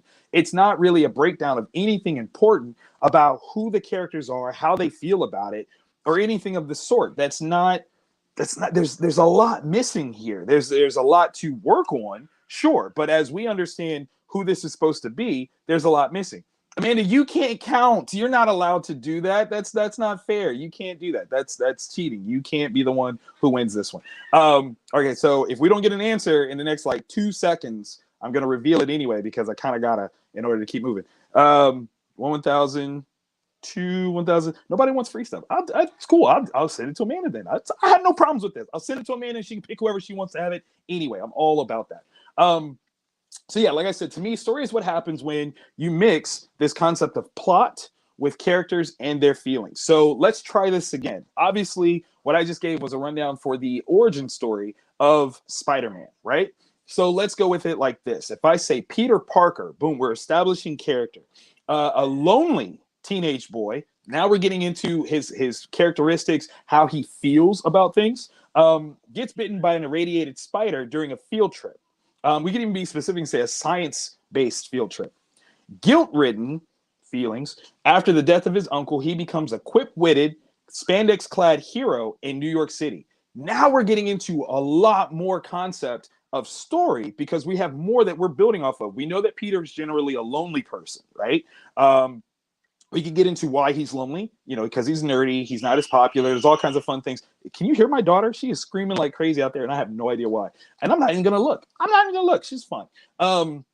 So getting into the notion of him being guilt-ridden, that's another story beat. Why is he guilt-ridden? Well, those of us that are big fans of Spider-Man, we know why he's guilt-ridden, because there was a bad guy that he could have stopped, and he didn't, and that bad guy ended up killing his uncle. So he's a guilt-ridden person. Look at how much story we got out of that 2-word phrase, guilt-ridden. Lots of story, lots of information that we can take in and kind of build off of. And with this, we actually get a far more concrete concept of what is about to happen. So it's not just this series of events. It's not just plot. Getting people's feelings on these things is absolutely paramount to writing a good story. Now, when it comes to the format structure of it, getting into this, you need a 3-part series, right? I always break this down in a very simple sort of way. We've known it since we were children, which is part of the reason why people think it's so easy to write. But you have beginning, middle, and end. And when you look at that, it's very simple. You learned it as a kid, so you're like, that can't be that important, but it absolutely is. In fact, if you go to what's the series called? It's called You're a Storyteller on YouTube. Please look that up. It's fantastic. It features Brian McDonald, who is a very talented writer of movies, graphic novels. He's a teacher. He's awesome. And then there's Jesse Bryan, who he's talking to as a former student. Please check that series out. It's awesome in terms of breaking down being a storyteller. But there's a particular episode, I think it's called What's a Story? And he talks about how he got this 3-part concept from an interview with Alfred Hitchcock, who's one of the best storytellers of all time.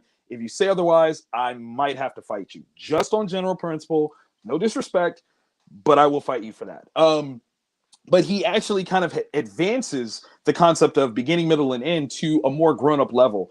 So instead of it being beginning, middle, and end, which is rather pedestrian, you're very close to it, man. Absolutely, like super close. Hitchcock calls it the proposal, the argument, and the conclusion.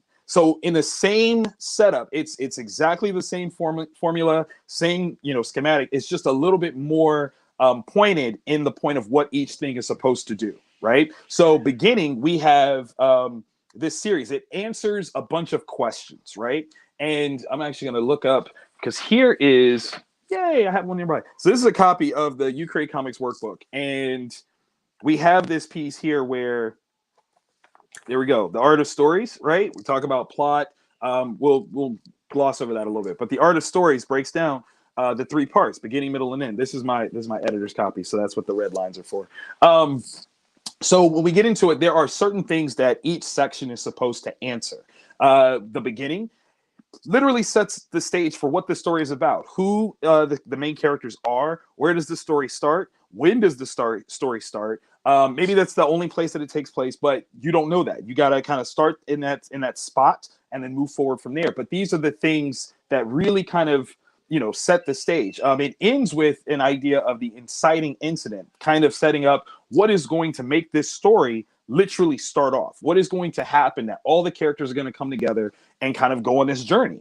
That's all in the beginning. So going through the Hitchcock idea, that's the proposal. It's the proposal of all these different characters, these concepts, these ideas, these conflicts, and saying, okay, what do you think is going to happen if these things, occur? If they have these conflicts, what's going to happen? Let's find out. That's the beginning. The middle, very simply, I call is the and then what happens next scenario, right? And that's the argument. That is the back and forth of the story. It's when, the hero wins a little, and then they lose a little, then they win a little, and then they lose a little. And it's this back and forth of events that keeps moving them towards what ends up happening at the end, the conclusion, which is ultimately, this very simple concept of where does everything end up? How did, everything get resolved? Who changed? Who didn't change? Who lived? Who died? What was the point of telling this whole story? There's always a point to a story. Whether you understand it right away or not, there's always something that is the reason why you told this tale. For The Trouble with Love, as I was just talking about, I had this cool concept. What it ended up being was a story about forgiveness. Explaining a person's motives behind something that might not be the most respected or accepted rationale for something. I don't want to spoil the book, so if you haven't read it, gotta get it. You can actually buy it on my website, by the way. It's not just a Kickstarter exclusive. Just want to throw that out there. But yeah, so if you have a point to telling this story, that's where this all ends up. And what's amazing is there's certain key factors that we've used, again, since we were children, that kind of illustrate what these points are in terms of storytelling. So the beginning, once upon a time. We already know every time you see once upon a time, that's the beginning of a story. That's the beginning of an epic story, in fact.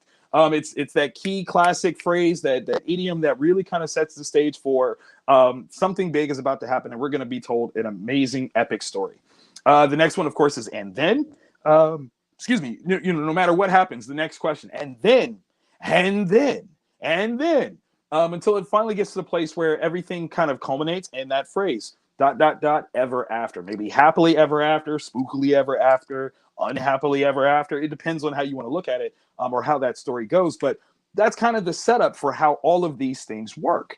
And it's very, very simple to understand, exactly how you need to tell a story. So when you have this cool idea and you want to break down what actually happens, in all these different parts, what I would first recommend in a lot of places, and this is not even just me, David Walker, a very talented writer of many different cool things, including, I think he had a Nighthawk series, Cyborg series, Iron Fist, and Luke Cage series, Heroes for Hire kind of stuff. Awesome. So he says that after you get the cool big idea, the thing that you want to figure out next is, where does it end? Where is it going? By having this destination point, you can take as wide of a route as possible to get there, but you know where you're going, which is very, very important. And that kind of goes into this thing that I'm just very quickly going to talk about, which is the route, the plot of a story. So the plot of a story, the plot of a story right here is really kind of looking at the route that you go through from having this big idea and starting it off and going into the end of it. That's kind of what the plot is all about, is all the different, bumps and twists and turns that you go through in terms of telling a story to get to that end space, which is kind of amazing. All right, so we're going to my last page. This is kind of working out brilliantly, I got to say, because I was really using this as a test run for an upcoming writer's workshop. This is perfect, running right on time. So on this last section, we're going to talk about writing for comics specifically. And that's kind of a weird thing to say, but it's very, very important because writing for comics is different from writing for any other medium because comics themselves are very, very different from any other medium. It's absolutely unique. It's one of those things where you can say, well, it's kind of like, but it's very much so not like those things as well. In fact, one of the things that I do through my You Create sessions, specifically when I'm working with kids, is I do a very cruel trick, and I offer it's approximately $100. It's fair to any kid who can define what a comic is exclusively. Like it can't be like something else. It can't be, can you exclusively define a comic for $100? Here's the secret sauce. No, you can't. For the most part, all the things that we say when we say comic is so wide. It's so very diverse. It's impossible, literally impossible to define a comic without a modifier. You have to put a modifier on the end of it, or maybe at the beginning of it, in order to actively define it. Because if you say, well, it's a combination of words and pictures. Well, picture books do that. Movies do that. Because even if it's spoken dialogue, it's still words, right? Animation does that. When you watch a movie and it's subtitled, if you want to be specific, like, well, it has to be like red words. Put the subtitles on, same thing. You can even go as far as to say, cave drawings are that, right? Because comics don't actually have to have words. There's a very huge focus on the pictures. You can have silent books that just tell stories through pictures. So cave drawings can do it. Medieval tapestries can do it. Hieroglyphics can do it. So you have to put a modifier on there to really kind of look at what makes a comic.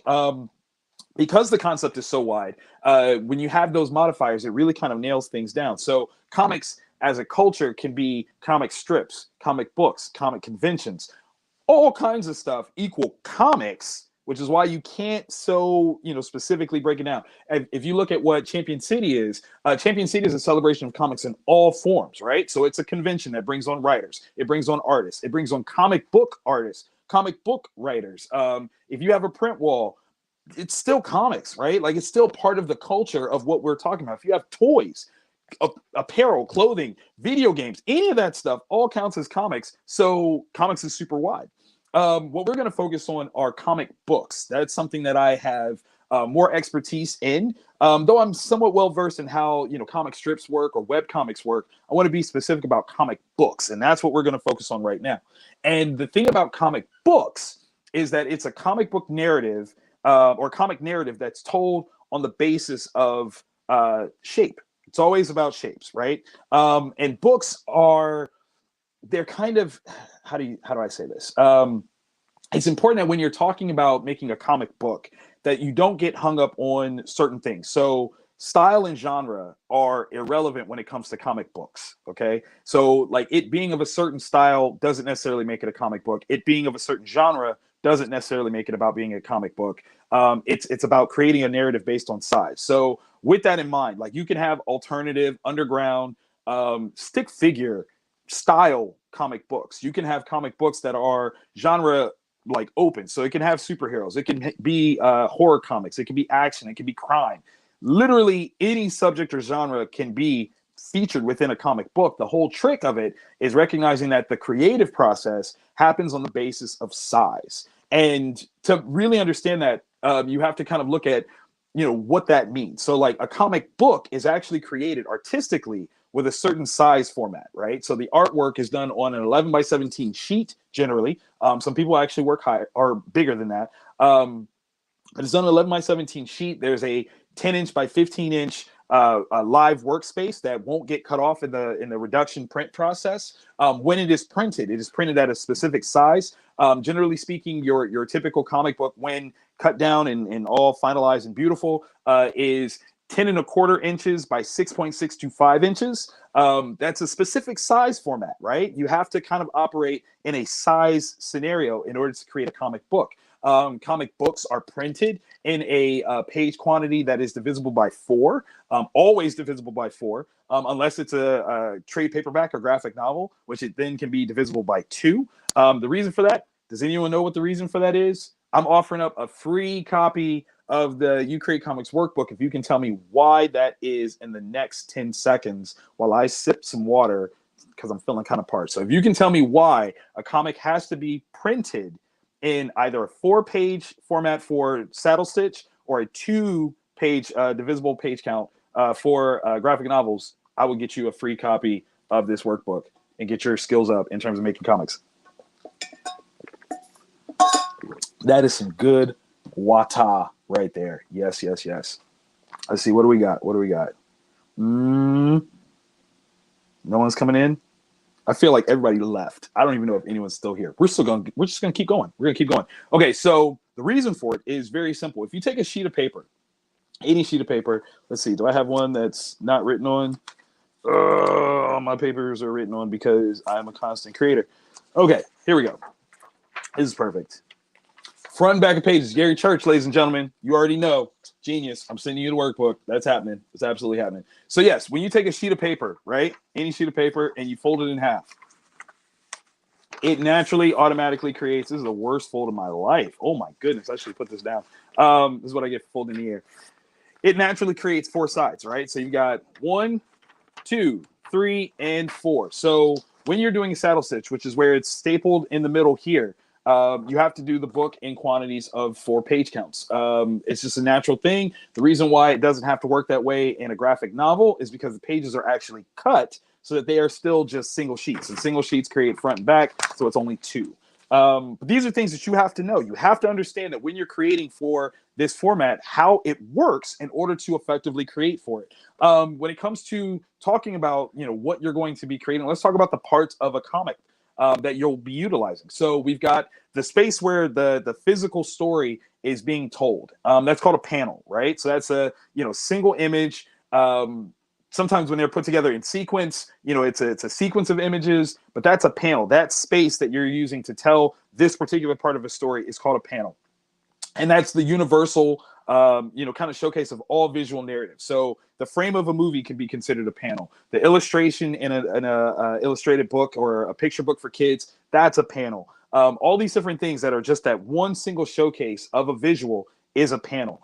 The panel is defined by a border. Sometimes that border is literally drawn in, so you'll have those, box lines directly drawn on the page, or sometimes it'll bleed, as we call it, full bleed, off the page, and the literal boundaries of the paper itself creates a border that the panel fits within. So those are the 2 direct frameworks of what a panel is. You have the space where the imagery takes place. You have the lines or the border that kind of showcase where it stops and starts. It can't be beyond this. It doesn't, go after this. This is where it is. This is where the panel is. Now, when you have panels in sequence and they operate with one another and there's a space between them, that space is called the gutter.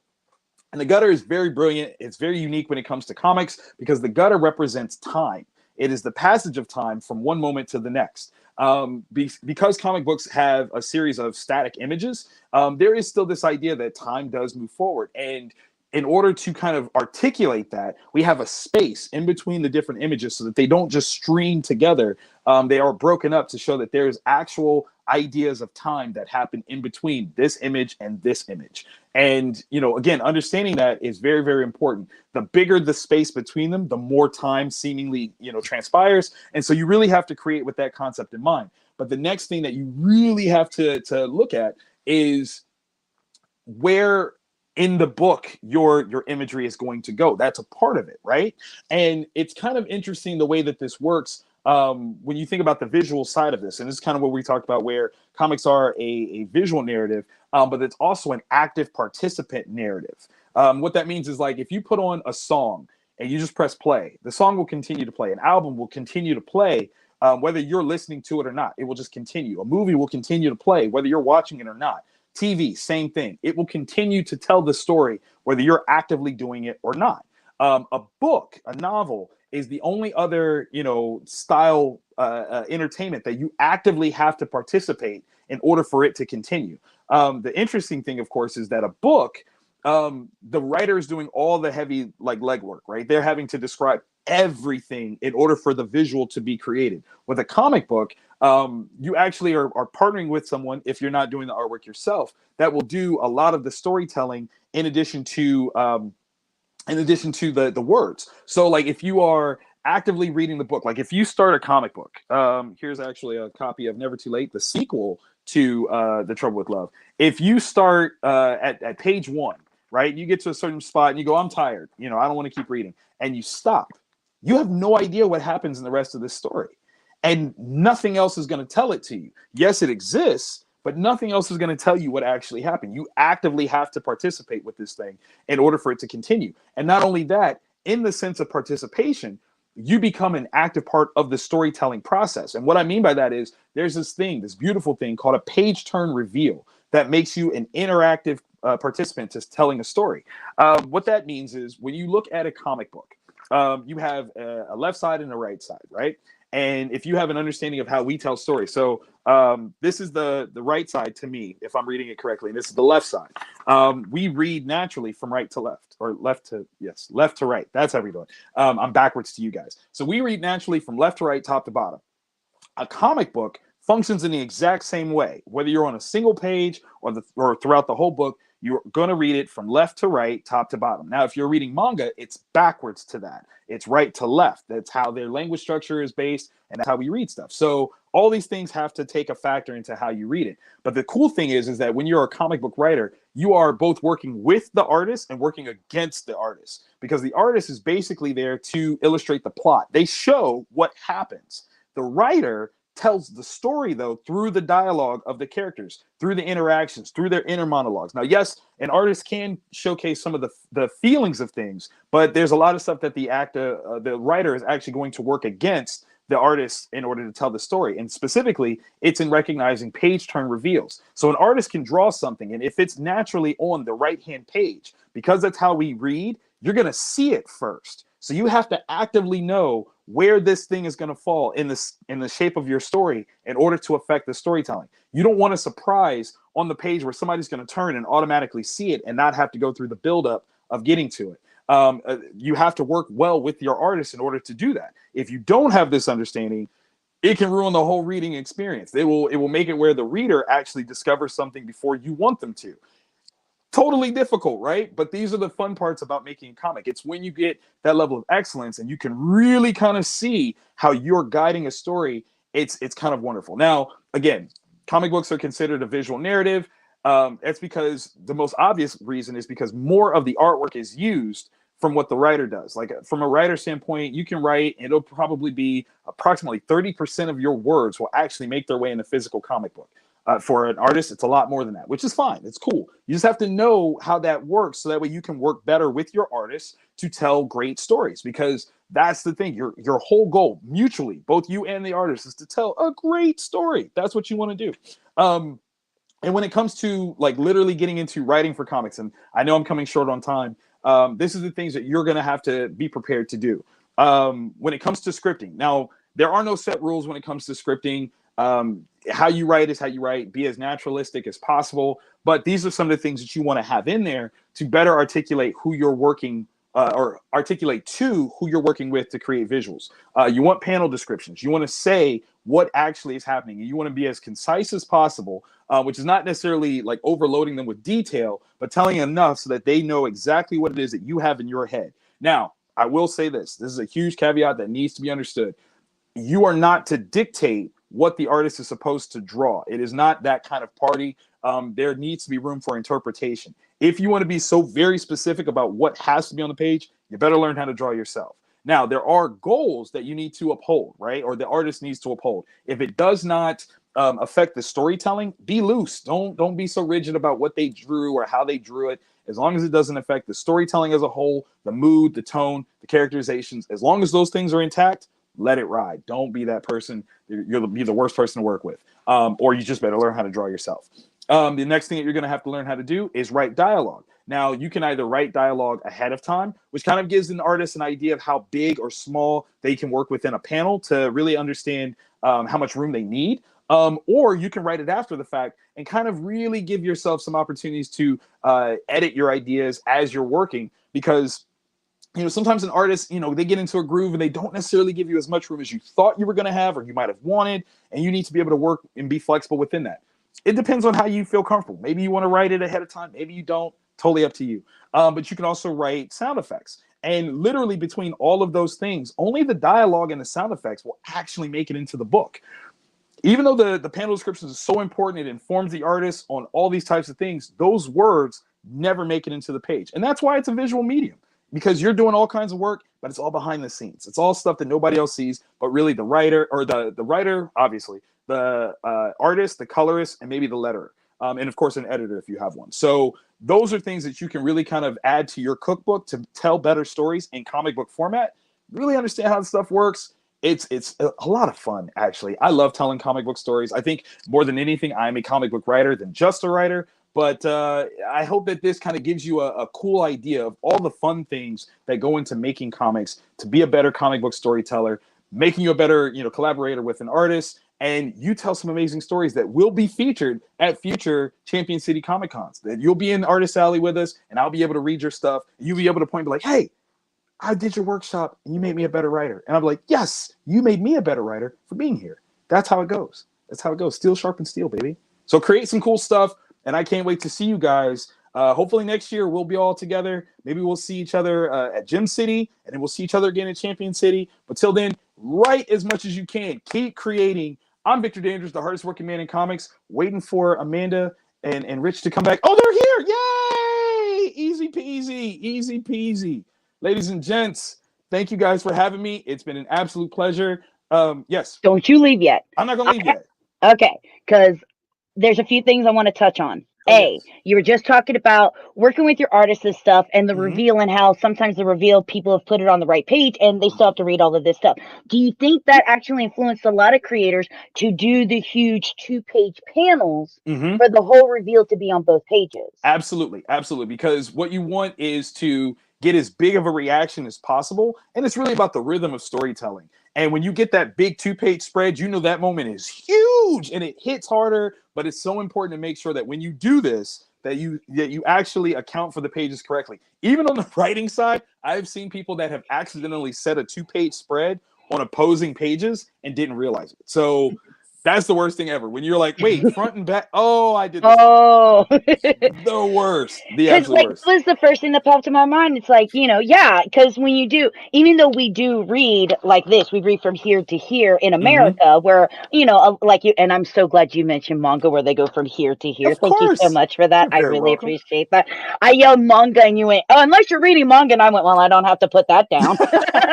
We were together. We were. But, when you read, when you flip the page, and I'm using my hints and tips for today. This is the first thing you see, even though you need to read here. Exactly. So yeah, if you open up and that big reveal is the whole page, I can see why a lot of people went to that aspect, because I just learned something new today, front back to pages, because I'm not a comic book creator. I'm the talker gamer person. So nothing wrong with that. Nothing wrong with that. But it almost functions the same way. When you're talking about side-scrolling games, right? Like there's always this need to be revealed as it continues. And where they do have theirs on the right side, you start on the left and you scroll to the right, and it slowly pans into the, I don't want to fight that. Exactly. 100%. Oh, I need to go back and reload this weapon that I passed up on before. I gotta go get that legendary. I think I dropped that there. Excuse me one moment. Exactly. And I also want to re-hit on the fact that you were talking about people and working with their artists and leaving some stuff up for interpretation. Matter of fact, a friend of ours, Rodney Fike, was just doing his Roadkill Rampage, and originally his main female character was a brunette. That's what he wanted. But the artist interpreted more of making her a blonde, so it contrasted against the main character who had dark hair.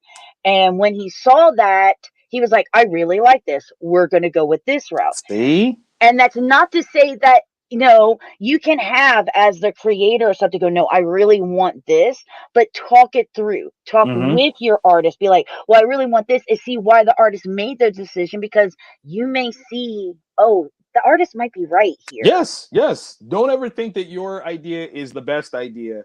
That's how you'll be the best creator possible, because you'll be open to other people's interpretations, their insights, and it makes it important as to why you're working with that other person. So, yeah, always be open. Always be open. So, by the way, Congratulations. Another fantastic panel, Richard. Thank you. And I don't think I have to work with you getting Gary his stuff. I think you know him. I think you can get him his stuff. We can definitely do that. Easy. That whole Amanda knows you can't have it. That sounds like Victor coming onto a panel and we redoing it and getting those cards out. I mean, we can do this. We'll pick some time and we'll jump in and we'll tell the story. We'll do it. It's awesome. But no, as always, thank you so much, Victor. My absolute pleasure. Always such a pleasure having you on here. Absolutely. You're so entertaining that it's like I get a break. No, I don't. I want to watch Victor. But you notice I just sat there and went, I'm just gonna keep doing this and I'm just gonna and I'm like, well, how do I message? Oh, it's on my YouTube page too. I can message it from there. There we go. Awesome. All right, Victor. Thank you guys for having me. My pleasure. Go see what your child was screaming about. Right? Like now she's quiet, and I'm like, is she dead? And we have to go find out. So thank you so much for joining us, and hopefully we'll see you next year in the flesh. Absolutely. Bye. Right, bye. You get out of there. I didn't mean to click on you yet. Get out. Get out. No, you're not there yet. It's always funny though when I'm doing this, and there's somebody like Victor where I'm not in the screen, and it's like, I gotta say something, and I had to figure out how to do it without it coming up as Champion City and AGP at the same time. Oops. Oh my. But that was a fantastic panel. And yeah, guys, we didn't hit that, but if you need to find out any more information on Victor, you could check him out over on his Facebook page, which is Victor.Dandridge Jr. You could check him out over at vantagehouse.com on his website. He's also on Instagram at Vantage In-House, and he is also on Twitter at Vantage In-House. So make sure that you check out his stuff. He has everything from creating comics to branding yourself to he just had a very successful Kickstarter. So definitely go check out his stuff. He is the hardest working man in comics, and there's a reason for that. I remember filming some of his old panels. He's been doing it for a while. Remember his 8-bit challenge he used to have? Oh, yeah. Oh, good times, good times. I still have some of his 8-bit artwork where he had. So he used to do this thing where he would give stuff away back in the early days before he really started getting into his comics and went full-fledged comics, where he did these 8-bit characters and you had to guess like a certain full row of them. And if you did, he would give you out one of his comics when he was first starting out, or he would give you a print or something. And it was really cool. I miss the old days. That was 2012. Oh, so long ago. Well, Richard, you get another extended break here in the next 10 minutes because it's my panel. Yeah, guys, coming up, you're stuck with me for a full hour as I bring on members of my crew from AGP, where we're going to talk about some gaming, live streaming, how we do our Twitch streams, and even how we do some of our podcasts. So make sure that you stay tuned for that, and you get to deal with a whole hour of me and my people. Yay! See, Richard's excited. He's like, I can. Yeah. And it was so funny too. So I was like, we get to take a break. I pulled us off, and I watched Richard go, and I'm gone. Bye. By the way, what is that over there beside you that you're finagling with over there on your right? Those papers there on your This is my mini comic. Look, Richard, talk about your mini comic. You got 9 minutes. Yeah, I do some of my glitch art, and I make it into like a art comic book. And I was having these ready because I did this during Space this year. This one, I do a annual book called Cosmic Zoo, which usually features my art that I draw out. I got like a certain style, and I call it Cosmic Zoo. But this year I found a new thing I've been working with this glitch art. So I did this book, and then I did another one was More Alien Life, which was like a sequel to that, but it actually has 16 pages of my glitch art. So if you find me online, you can actually see this on my Instagram. Just follow XAX66 on Instagram. You can see all this stuff. Unless you're prone to seizures, then don't. When you started posting those, I'm like, I got to get off of Richard's page. Oh my God, no. Yeah, I got to complain about I didn't post there could be a seizure warning. Welcome to UVN, where the creator, Richard Katterjohn, will give you seizures for free. But no, it's what does this guy want? Who are you and what do you want? Oh, I'm nobody and I want nothing. Hi. So how's it been going? Been It's a whole family shot. We have a whole family shot. Oh, things have been going great. Just finished with Victor, and then we have this internet personality AGP coming on, talking about gaming and podcasting and live streaming and stuff. I don't know who they are. Never heard of them. Never heard of them. Really? Oh my gosh, it's got candy for me because I really want. Because they say I'm too old to go trick or treating. You definitely are too young to go, or too old to go trick or treating. And I'm too old to be eating all this candy. Well, then here, give. Time.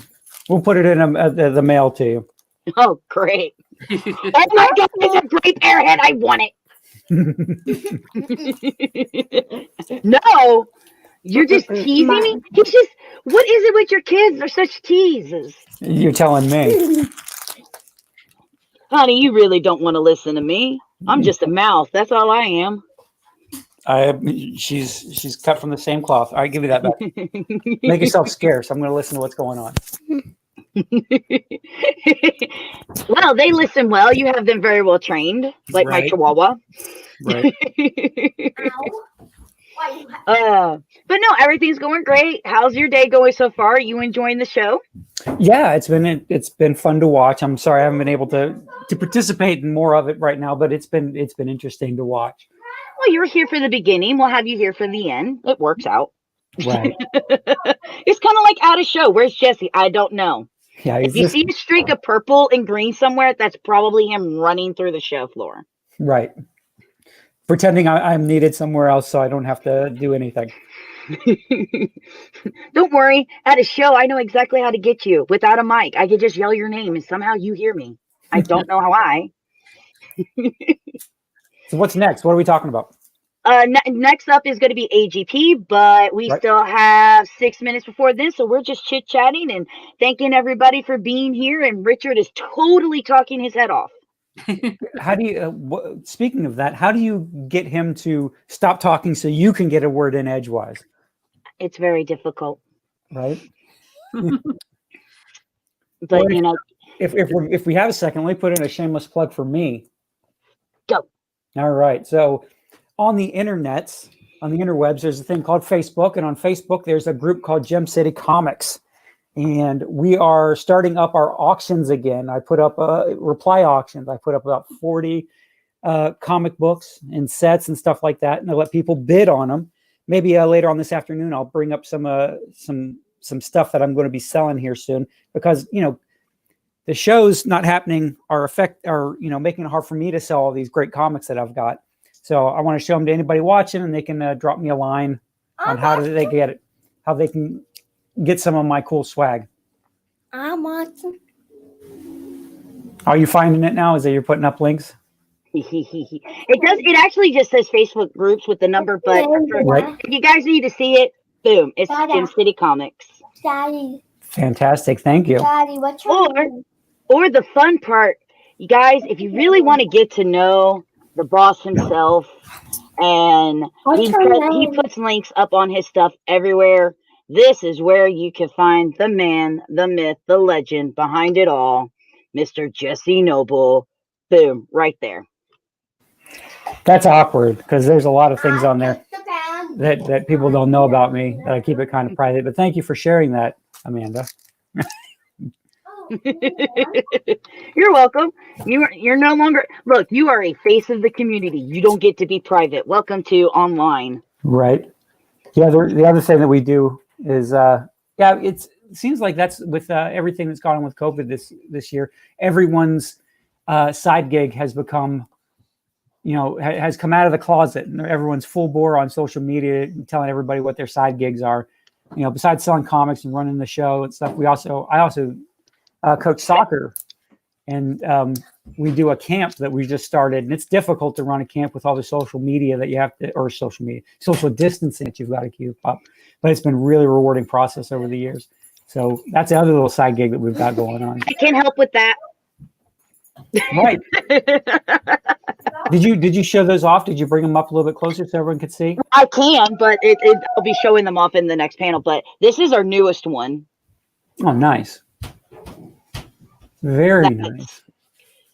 So we do the two types. We do the tie-ons, and then we have, and this one is a commission that we did. Somebody really likes Zelda, and they don't like ties, so we did the straps along the head.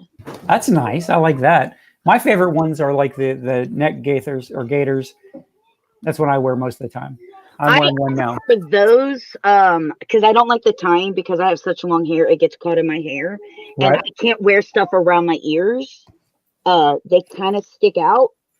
Well, look at me. I mean, my ears stick out. That's why I'm always at an angle, so you can't tell. That's why I'm always wearing headphones, so you never see them. Hi, sweetie. What are you doing today? And why is the Grim Reaper there? Who's going to die? The Grim Reaper's here because I think my diet is going to die with all this candy here. And what was Izzy making me in the kitchen? Because now I'm hungry. I think we're having leftover Subway, so you got that going for you. Leftover Subway. Yeah, just you buy a full and then you get a meal now and a meal later. Or you just do what Amanda does and gets 2 foot long sandwiches. It goes, that's one meal, 2 sandwiches. Nice. Look, you have your diets, I have mine. Mine's an all you can eat. If I see it and I can eat it, I do. Very nice. Richard. Yes. Come on, have fun with us. Well, I got my own candy here from last night. I got Reese's. What did you go as, little boy? I just I didn't even dress up. I just went out. Did I step on your joke, Amanda? No. I show up to his panel or to his podcast last night, and neither him nor Michael on his We Talk Too Much that you can find on the UVN, the Underground Video Network. There's your shameless plug, by the way. Didn't even have a podcast last night, and I was running around in a costume. And these two guys are just running around in t-shirts like. It's Halloween. Wear something. You're calling it a Halloween podcast. Wear something. What did you go as? I went as a Jurassic Park employee who got ripped up by a raptor. Nice. The makeup's still on my leg, but I'm wearing pants. Normally I do a gash across my face, but the makeup takes like 3 to 4 days to wash off, and I didn't want that on my face while I was trying to do this today. Nice. So, all right, guys. Well, next up, we have the AGP panel. They're going to be talking about podcasting and gaming, Twitch live streaming, and they're going to show off a cute little video that they put together and some of the crafts that you can buy over on their Facebook site. So I'm going to let you guys go, and I'm going to bring on AGP. All right, bye, everybody. Bye.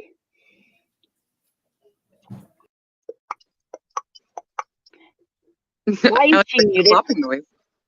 Kathy, unmute your mic. Unmute it. No. Oh. She is.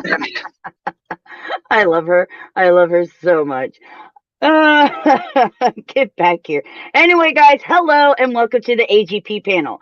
We are a group of podcasters and live streamers. We do all of our live streaming over on Twitch. We do post our edited versions of the videos over on YouTube, and we've been around since 2012. With me are 2 people that I love the most, but not saying that I don't love the rest of my crew. They just have things like work that gets in the way of everything.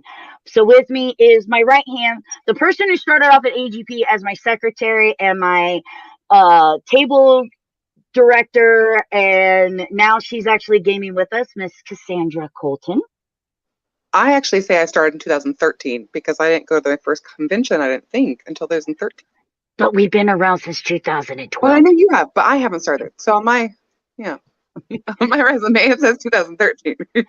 And the gorgeous picture that you see below you of sexiness is the baby sister, the vice president, fellow gamer. My CEO, I think, is CEO. Kathy. Hi. Yeah. Hi. You're not going to show your gorgeous face this morning? You should. You just woke up, didn't you? I don't know what you're talking about. At least she's representing. Like, I like that only the girls are here. Where It's the girls of where is AGP. Trust me when I say that the course that you're looking at is much nicer to look at than me right now. Oi, disagree. whatever. Beautiful. Whatever. I need to close my door too. I'll be right back. I actually turned on lights. Like, there are lights on in my living room that I haven't had on in the year I've lived here. Like, I have more lights. Okay, Cassie, you've known me since 2012, 2013. You know I don't like lights on, so it's really weird to be doing all of this, and I have to have all these lamps on. I'm like, I'm dying under the spotlight. Yeah, I'm physically uncomfortable. Like, I'm actually like, why is yeah, exactly. It's really weird. we're night creatures. Gamer. I'm the least techie here. I'm on a phone. I apologize, by the way, because I'm on a phone. But that's because you gave 2 other people your computer. most of my electronics are given away. True. Hell, I had one of your computers at one point in time. I forgot about that. Was that the pink one? I can't remember. It lasted maybe a year. Oh my God, it's Kathy! Hi. Oh, there she is. She's beautiful. And Look I can't at her. I'm trying She's so hard gorgeous. to look at her. She is gorgeous. All right. So anyway, like I said, what we do is we do a lot of live streaming.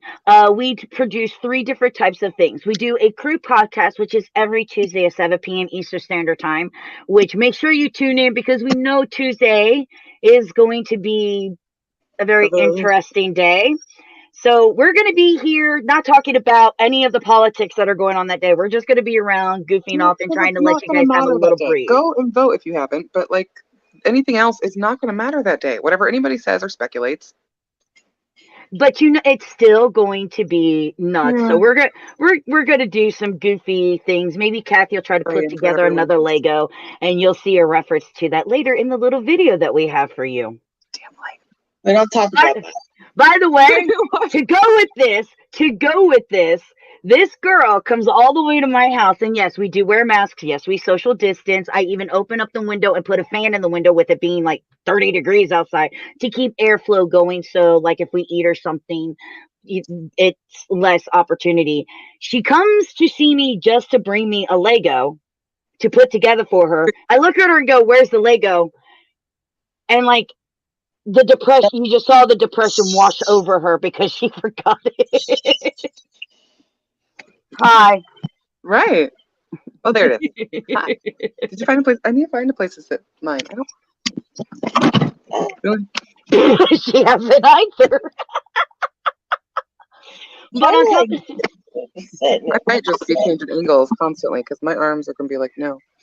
On top of that, we do a lot of gaming live streaming where we play games like GTA 5, 7 Days to Die, Dead by Daylight, Fortnite, a plethora of different types of genres. Fall Guys. We haven't played Fall Guys. I got a crown. Well, I told you I was done with that game.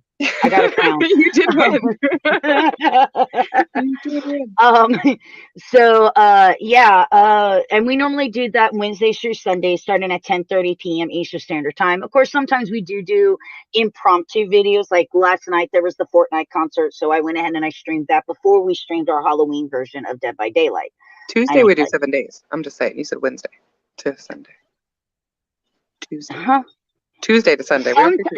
Not all the time, but yes, sometimes we do Tuesdays. But you're more than likely guaranteed Wednesday through Sunday.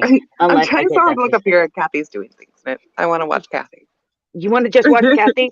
I can make that happen. Here you go. Boom. I will. It's the Kathy show. Hey! She moves. The ceiling always takes it. They won't stay out there. But no, we have a lot of fun. And then, of course, I actually host a creator podcast where we'll bring creators from all types of pop culture. So we've had actors, we've had YouTubers, other Twitch streamers, and people in the comic book communities. And we get to highlight some of their stuff where I do this basic interview, but our interview is a little different from normal podcasts. There's a lot of podcasts out there that do the whole, who are you? What do you do? Okay, thanks, bye. Where can they find you? Get off my show. We do the more laid back couch type stuff where we just have a conversation.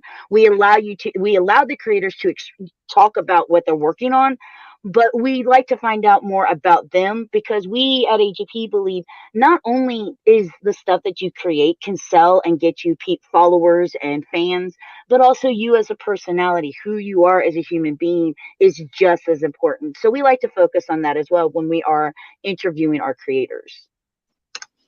So with that, I'd like to show you a little clip of what we do at AGP. I hope you enjoyed this video. And then Kathy's going to beat me the next time she sees me when she sees this, because she hasn't seen this yet. On that note, are any of us prepared? Should we? Wait a minute.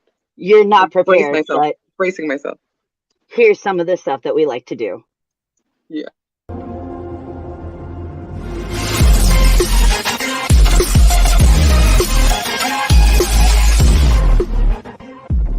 It's haunting. Give my tequila. Gimme. Thank you. I give you this for payment. Oh, God. And then I fix.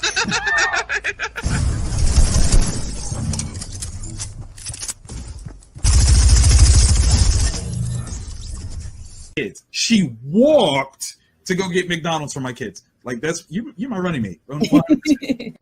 Her hatchet's powered up and it goes zing. Oh, Oh! What? Ow! Just happened? Ow! Hold on a minute. We can go. Oh! That's not good! Might have fell! Oh, shit! But she's at the right moment. Shit. Nope. That one's It really comes down to who gets the next one. Nice! Go you! I got a crown! Is that your first win? I got a crown! Suck it! Suck it! That's like a second win in this entire game. But it's my first one on stream! I am the winner! Alright, I'm done with this game. Hey, Kathy, it's Horde Night. What are we gonna do? We're gonna die. Watch out! Hi! You're dead. Get out of there! Get out of there! Where are you? I fell down! I fell down too! Oh! The building is collapsing! Run! Where'd you park the car? It's in the bag! I'm running for it! So am I! They're on it! I'm in! Get in! Get in! I'm trying! Go, go, go, go, go, go, go! Go, go, go, go, go, go! Around the tree! Run! Just get a mom.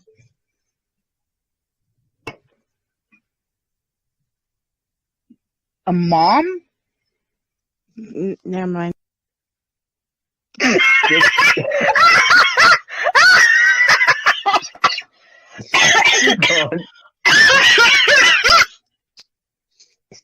was trying to figure out what she said, and then she said, Oh my god! That was probably the funniest exit I've ever seen. Never mind. Go! Go! Go! Run! Go! I'm so slow. Why am I so slow? My first I've been trapped. Get out my way, suicide. I've been He's coming trapped. behind us. I'm gonna be Alright, trapped. you gotta turn around, go back. Turn around, go back when you get to the Oh no, he cut me out. He's running with us! Let's go, let's go, let's go. Around the trash can, around the trash, around the trash. Around the Let's trash go back. Don't you have enough points for Darth Vader now? No, I don't. I was literally 25 points away. Oh, you serious? Yep. Bruh. Bruh. Get the little finger! Was that an Ewok? Yes, it was an Ewok. Yes. Now I could be Vader. Just gotta wait 3 seconds. See James and the Giant Peach? Yeah. Oh, frick you! Oh, hell no! This does he look? Oh my god! This does he look? It's Miss Spider. I think that if you're going into battle, you should have a midriff. I think that that's really important to have a midriff. Oh my god. Put the face together. You should be able just to look at it and see what the It's face got looks like. instructions. I understand that. I'm looking at the damn instructions. If you can put together a bookcase, you should be able to put together a little Lego figure. Have 5 pieces. They got more walls than a shelf. Look. And some pegs. They show you Don't the forget picture of the peg. Lego you need. It even shows you how many of the little badonky dinky dookie rises thingies that it has. What was? Could you say that again? No. Go away.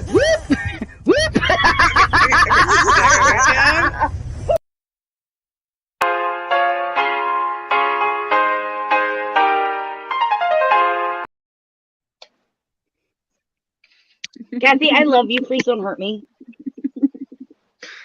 I think that I can become Vader now in 3 seconds. Should be like your new catchphrase. I can become Vader now in 3 seconds. I'm still every time I watch this, get a mom. Get a mom. I don't know where that. I don't know when that's from. I don't. I laugh at that every time. So as you guys can see, we really do love doing what we do. Even though if Kathy ever says a giant spider during 7 days to die at me again, I will hurt her. I don't know what you're talking about. Yeah. Look, it's a spider. I love also the fact she goes total. Look, it's a spider. It's Miss Spider. I'm like, no. Yes. But yeah. So that little clip, it just shows some of the highlights of some of the games that we played, some funny things. So Amanda just being in the wrong place at the wrong time. Chris, that the one in the We're 7 the right days. place. You won once. I did win. And it's so funny that you say that, and I'm like, no, I'm done with that game. What's that? And I'm like, that's in the clip it. Here's Kathy. She's spoiling this clip it before she before it even plays. I'm like, okay, we're just gonna. But we also so what we do in order to be able to make the content is we are affiliated with Twitch. What this means is that's how we make our money, from either people watching the ads when they go to watch our content on Twitch or when they subscribe. There's subscriber tiers of $5, $10, and $25. Based off of your subscriber tier will depend on how many badges and emotes you get and which ones you get. And on top of that, our subscribers actually get to watch the content ad-free. And once we reach 20 subscribers, we'll actually be able to unlock subscriber-only content that we'll be able to create, where only subscribers will get to watch that stuff. On top of that, we're also quite creative here at AGP. Hence, we don't make cats. I promise you, we don't make cats here. Yeah, we do. But we do a lot of arts and crafts stuff. So some of the stuff that we do is we do make masks. So we have 2 forms of masks. We have the tie-on mask. I feel like that should be like a sales thing now. Like you should be modeling them or something. I don't know. I can't put that one. I can't put it on. It's for sale. And we have this one that was a commission for somebody. So this one's sold, but I can make another one. That's not a problem if someone's interested. The fabric's pretty. And our masks sell for only $10. The thing that really started our crafting are our precious little throw-mes. They're little pillows that when you get angry, you throw that instead of your controller. I had mine during GTA 5, by the way, just saying. It was perfect. I have oh my God, I really do want to throw this controller. I have an entire box underneath here. These are only $5. Again, we can do commissions. Like this was commissioned. They're not using it as a throw me. They're actually using it. They're having a Star Wars wedding. And so they're going to use it to put the rings on. I love it. So yeah, there's other things that you could use this for. We also have some coasters that we make. We have our little dog ties.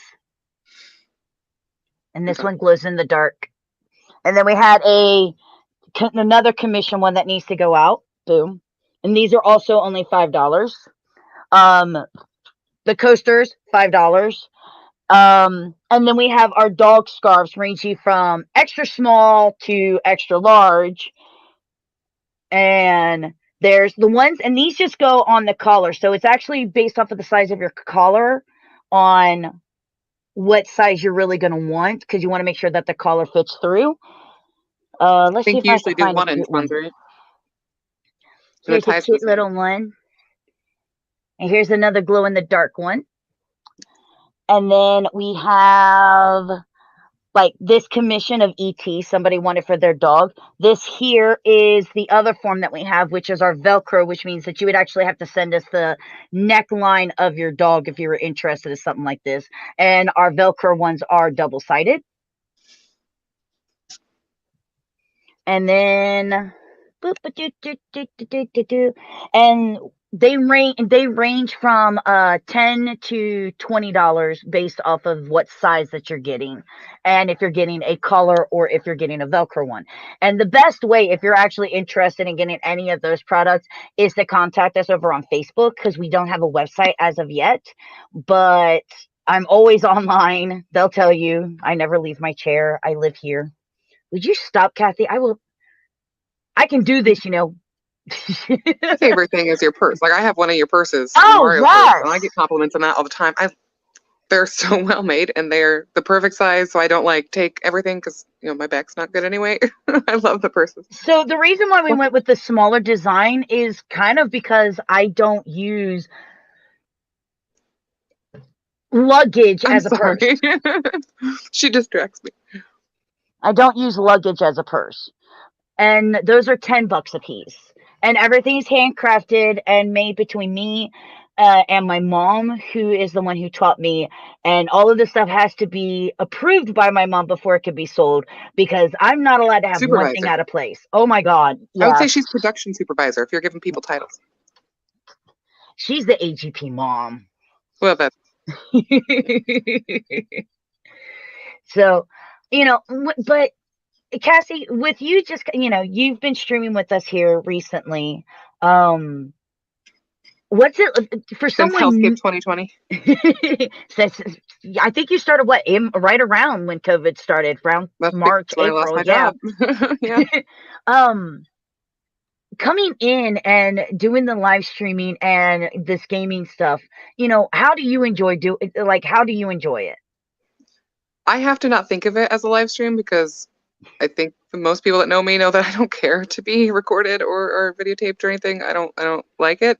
But I love playing with you guys, and it's one of the things I look forward to now, is like, oh my gosh, I get to play sometimes more than others. When we're playing Fortnite with just the regular Fortnite, I just suck at it. I'm sorry. It's okay, but it's not like, oh my gosh, when we're playing, Dead by Daylight or now the Fortnite the new Save the World, not the Save the World.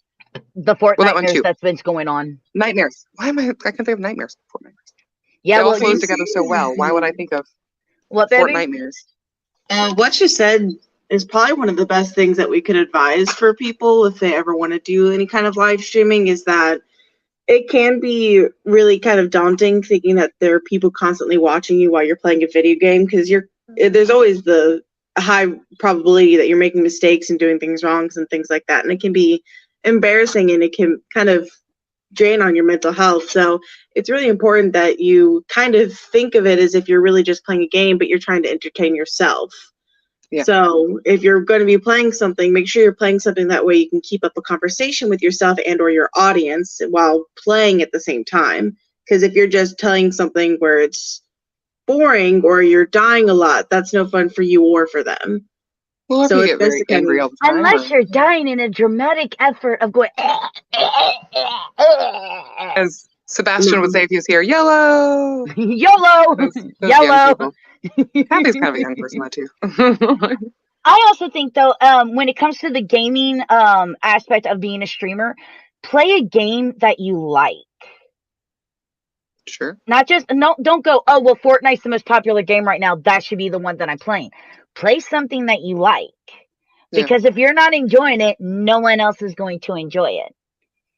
And also when it comes to someone, whether you're doing YouTube or if you're doing Twitch streaming, you have to decide what your thing is. Are you the type of person who could do it by yourself? Like Markiplier, he does fine by himself. I'm not that person. I need people to interact with. So I have a group of friends that She I needs play people with. to get angry at and blame. We all Yeah, need that. like when Cassie randomly got my killer and chased me with him. I could have stopped and got totems. Like, and the doctor doing totems would be great. She did.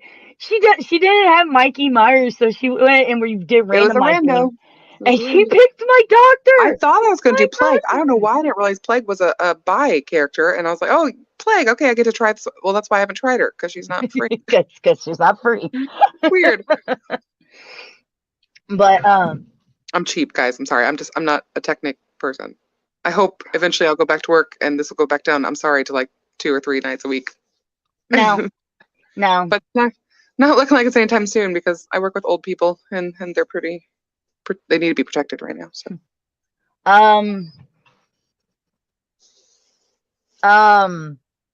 that cobweb's gonna come down. She turned 18. Oh, she's so great. And she's already now covered in cobwebs in just the 2 days that it took her to turn 18. Oh my God. Just slowing down a little bit. But no, a lot of people also are so afraid to they want to do it, but they're afraid to do it. And the best advice I could give you is just do it. Just get out there and start. You don't have all the money for the setups to be able to live stream like you see all these Twitch streamers that have all these graphics and everything, then you don't have it. If you have a console, stream from your console. Do it that way. Start building an audience. Do what I do. I don't have the capture card to be able to stream live from my PC. So I stream from the PS4, and I keep my Twitch up so I can on my PC, which is right next for my setup, so I can see what people are saying. You don't have a PC? Pull it up on your phone. Pull it up on your tablet. That way you can read the comments and still interact. I think that's one of the big things when it comes to Twitch streaming. Kathy just said do it. But you also have to, be prepared for the trolls and the people that all they want to do is spread some dissent and that. Trolls? Not necessarily thick skin, but like just, why would I care? I'm going to have fun doing what I'm doing. There's a troll in the comments. Everywhere. Dungeon. And yeah, trolls are going to happen. I can't. How many times, Cassie, just from when you've been since March, have I had to remove somebody from the chat because they were being toxic? Not as many as I would think, actually, because there are a few people that view this, and I'm slightly surprised sometimes. Like there was one time that they're not famous yet. I'm not gonna actually say what they said, but they gave 2 options of like, oh, there's 2 da-da-da and 2 da-da, and I'm sitting there like, well, which one am I? Because I fit both categories, and I was almost offended that I couldn't figure out which insult was mine, and that was a really weird way to look at it. But like I could be either of those things. But they're calling. I'll take both, but I'm still taking down your comment and blocking you. So have a nice day. Bye bye. I mean, if you want me to be both, if that makes you feel better, think whatever you want of me. Yeah. And then this really with everything that's been happening with COVID, we went and we took a new step where we have decided since we can't see each other, we started this AGP crew podcast, which of all the things that we do, I didn't think that would be one of our most popular videos that we make. And, watching Tyler's stoic presence, it's solid. It's something we all need right now. Watching Cassie go, I don't want to be, to being here and showing her gorgeous face, even though she is drinking the wrong product. It is gorgeous. We are not endorsing it, by the way. It's my fave. Right? I'll endorse it. They ain't giving me any money, but I'll do it. Kind of a perfect shot, actually, Cassie, right there. Cassie, it's got to be diet. Diet is better. But I like sugar, and I'm ready to be my diabetic self. I like the sugar too, but the diet tastes better. Sorry, I shouldn't joke about that. Just for the taste of it. They don't sponsor me. No. I drink Coke now, and I think of I drank a Coke last night actually, and it's very Christmassy. Like there's so many other flavors in it that remind me of like almost baked goods, because there's like a cinnamon thing or a nutmeg thing. I don't know exactly what's in there, but it in that sense, Pepsi is almost more acidic, and Coke is more warm spices. I love she's like, it's so Christmassy. Cassie, we just got over Halloween, okay? But, well, and I guess that's the reason that Coke is such a Christmas. Maybe that's it. That's why I'm associating it. But it tastes like pumpkin pie or something. Like there's something in there. Cassie's already like, Halloween is over. Time for Christmas carols and Cassie Coke. said that. Cassie. Not me. You're getting Cassie, no. What are you talking about? Cassie. Cassie loves Halloween. Aren't you the one that put you the called it post or something that Christmassy. says that now it's? Well, yeah. Oh yeah, I did. I It's did. I put that Christmassy Facebook. in any month. You know that, right? Like No. in July, if I eat a I don't know what I just thought of, but It's like it's gonna be a certain. Mom just the other day was like, "Oh, it's time to start on the Christmas cookies," and I went, For some "It's people, no Halloween. Stop!" Christmas cookie. You can't have Christmas cookies. I think we should have Halloween all year They're round. not going to last that long. I mean, it's bad enough that yes, after starting tomorrow, the cobwebs and everything have to come down, and to be functional, to have it ready for December, I will have to start because it takes me 4.5 to almost 5 weeks to put up my Christmas decorations. That's insane. You've got too many decorations. Yep. No, I don't. Halloween decorations should stay up at least until November. You can't yell at me about this. I have a mother who also puts up too many Christmas decorations. I know better. Cassie, my Cassie, my Christmas decorations. Cassandra. Start going up the day after my birthday. So they've been up since September. That's fine, but they still have to stay up until at least mid-November. Like maybe even Thanksgiving. Thanksgiving should be the cutoff for Halloween. Halloween ends around Thanksgiving is still fall. You can't go to winter. It's not winter yet. It's fall. My toes that are cold are going to tell you totally something different. Halloween should stay all fall. You can't be trusted though. You're like my mother. You're cold all the time. I am not cold all the time. It's pretty chilly. It's like 40 something. Did it get to the 30s this morning? I think. Just because I'm happy at 75 to 80 degrees, unlike you two, doesn't mean that I'm cold all the time. 75 is way too hot. Yeah, that's too hot. Cassandra, darling, I have been in your house when it's been 30, 40 degrees and you've had an air conditioner on. No. It wasn't an air conditioner. It was the fan. It was just part of the air conditioner. Blowing cold air from outside in. You didn't have to have the air conditioner part on. That was silly. That'd be redundant. Now, a lot of questions that we do seem to get is, do you recommend being a Twitch streamer or being a YouTuber? And again, I really think that really depends on your personality. I feel Twitch is easier to accomplish something on it. From my experience, like I said, AGP's been around since 2012. We started with the first remake of Star Wars Battlefront playing on our PS4s, live streaming onto. Yeah, I know. I miss it so much. I want to play some Cargo. If you go back and play it, though, do you actually enjoy it, or do you feel like, oh God, these graphics are awful, and you notice all? No, I still liked it anymore. But you can't play it anymore. Oh, I see. Yeah, I'm just thinking about old games in general. Yeah. It really depends. There are older games that I'm like, oh my God, I'm so glad I have a remastered of this. And there are just some games. Tyler and I pulled out the old Nintendo and played the old Super Nintendo, and him and I played some original Mario Kart. I mean, the nostalgia factor, of course, the nostalgia can outweigh any badness. I'm going to let you know that is entirely true. As a person who had never played Super Mario before, Super Mario 64, that game is absolute dog shit. 0 out of 10. Never play again. Goodbye. Oh no, Super Mario's amazing. Super Mario World was my favorite. That's this is the appropriate response. That's my opinion. No. There is some nostalgia factor, but we set up originally streaming on YouTube because I was not editing anything at those point in times, and even to this day, 8 years later, we only have 138 people following us on YouTube, versus we just started Twitch streaming back in March, and we're at 85 followers, 5 subscribers. We're actually able to produce a little bit of money, which is helping because, well, Kathy has a job. The two on top aren't working at this particular moment thanks to COVID. So it's the only source of income that's coming in right now, and it's getting filtered back into being able to continue making the content that we do. So I think it really depends on you. I also feel that YouTube really isn't a streaming type platform, in my opinion.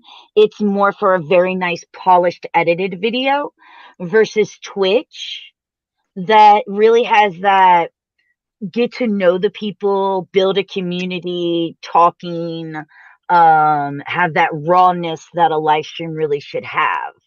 Just don't use any copyrighted music. I don't know why people keep using copyrighted music. Stop it. I Just take stop it. issue with you saying YouTube videos and polished. Like there are plenty that are, but I think the big thing with me, as just me personally, with YouTube videos is like just the pop of it at like, you know, how much of it does it needs to grab my attention pretty immediately. It's kind of like Vines, you know. You better be having me thinking I want to watch the rest of it in the first 5 seconds, or I'm probably not going to finish the YouTube video. Whereas That Twitch, is- I get on and there's something different. I'm sorry. Go ahead. No, keep going. I was just saying that that is entirely correct. Yeah, yeah. But that's sort of the world we live in, isn't it? Technology's made us very impatient for results. And that's that's kind of what I mean for like the polish thing, because like when we're live streaming on Twitch, there's that gap of before the entertainment comes on, so we're just kind of talking, we're interacting with the people in the chat. Versus YouTube, really, people don't seem to like that as much unless you're already famous and have already made a name for yourself. So if you're or starting something so off, tagline catching, you know, clickbait. right. And even though I'm learning more about the clickbait, I'm not an editor. I can edit the audio, and I can put a beginning video and an ending video. That's about all I can do. The rest of it, no. It took me 4 hours just to make that little clip and video we showed. So no, took forever. I like the clips you picked, by the way. Thank you. Kathy, are you playing Destiny 2 while we're having a panel? Like, actively laughing. Are you playing 7 Days to Die while we're having a panel? Yeah. So as you can see, being a gamer is in our blood. It's what we do. Kathy's playing 7 Days to Die. I'm actually sitting in Fortnite right now. See, here's the difference though. You are a collector of games. You like to be in a game so you can collect things. You're only in there so you can get experience, so you can do stuff because you want to get your levels. I'm in 7 days because I want to live. I saw the clip of 7 Days, by the way, with you guys and the big buildings and stuff, and I'm not looking forward to when we get to that point. I'm just saying, because the hordes. Of course, we've had 2 hordes, Kelsey, 1 horde. We don't have one. You're not gonna get to that point for a long time, honey. I'm sorry. It's gonna be a long time. That's a PC only thing, and they haven't discussed yet on whether or not they're going to be able to port this game over to the consoles yet, because they only just got the rights back to themselves. Well, I'm not looking forward to having larger hordes in general. It's just not gonna be fun. Don't worry. If you come to PC, I'll protect you. Oh, thank you. Besides, I know where we're moving. It'll be fine. You've got a plan down, do you? Look, again, you can either move in with Tyler, where you're going to have to make everything nice and sound on at least 3 sides of the building, or you can move into the military bunker base with me. Those are your choices. That's not a good place to do anymore. The bunker? Yeah. It is. It still is on console. Oh, on console, yes. And PC, it's not. No, Kathy picks a creepy graveyard and a church. Let's build here. It's a graveyard during a zombie apocalypse. I don't think this is a good idea. Find the mausoleum. They're built well. But yeah, so on the podcast point of view, you have to decide what kind of podcast you want to do. Do you want to do kind of like what we do with our crew podcast, where it's just us goofing off, talking, and having a good time? And as you can see, Amanda comes up with words and she will never be able to repeat them again. I still don't know what I said during that Lego segment, which is why I told Tyler I can't repeat it. It was a spell or something horrible. We need to look back at all the catastrophes that happened at that second. There's Kathy. I put a spell on you. Bette Midler, you are not. No, I don't have red hair. I do feel that they might possibly. Is that a create those requirement? Because I've got a little bit of red in my hair. Oh my gosh! If they What's do that? the sequel and they bring back Bette Midler, my life would be complete. I can't This hear is- you. You're This is muffling your super mic. creepy. I don't know what you're doing. I don't like it. Right? I Her said Bette if Midler. I keep seeing the rumors that they are thinking about doing a sequel to Hocus Pocus and I bringing hope so. Bette and Sarah and Kathy back. And oh my God, if I get another Bette Midler movie before I die, my life will be totally complete because she is the divine Miss M. She is a goddess, and I love her. Calm down there, Captain America. I saw a really cool picture of all of them dressed up as their characters, lately, much older, and they look better than they did in the first movie. It's amazing. Bette Midler's a god. She's a god. Gad. But when it comes to podcasting, you have to decide what type of podcast do you want to do. Some people are comfortable with just talking with somebody else that they know and discovering topics. Hey, let's talk about The Mandalorian, which, yes, I stayed up and watched that last night. Did you? Yes, I did. Wait, all of it? Yeah, the It's first. not all there, is it? No, it's just the first episode. Okay. I haven't watched it yet. I So nerded so hard. Oh, I heard it's a bunch of stuff. I'll watch it today. That way we can talk about it. Easter eggs. Yeah, because you're gonna be like, I don't understand when I go, oh my God, bad motivator, and you're gonna be like, what? Well, like I have nothing. And then I had to explain this entire scene from a Star Wars movie for you to get the reference. But that's You'd have totally a lot of fun with my friend Barrett because he encyclopedia kind of Star Wars like you can be. Like it's just you'd have a lot of fun or fact checking each other because I'd be interested to see how those go. I'll just fill up my Encyclopedia Britannica and we can go. All right. I do think he has some of those still. He made me watch all of the Star Wars. I don't think it was one night because I couldn't. But podcasting can either be you and somebody else or a group of your friends sitting down and talking about certain things, or maybe you want to be the type of person that helps indie creators from maybe just comics. Maybe you're only a fan of Doctor Who, so you want to do a Doctor Who podcast. You have to find what type of podcast you want to do, what type of a host you want to be. I'm comfortable with doing the two. I enjoy doing both. I love being able to have independent creators from all forms of platforms, from social media, acting, comics, gaming, live streamers. I enjoy having those people coming on and getting to express their personality, showing who they are, and being able to show off the amazing things that they do, and giving helps and helpful tips to other people who are also trying to break out into whatever industry they're in.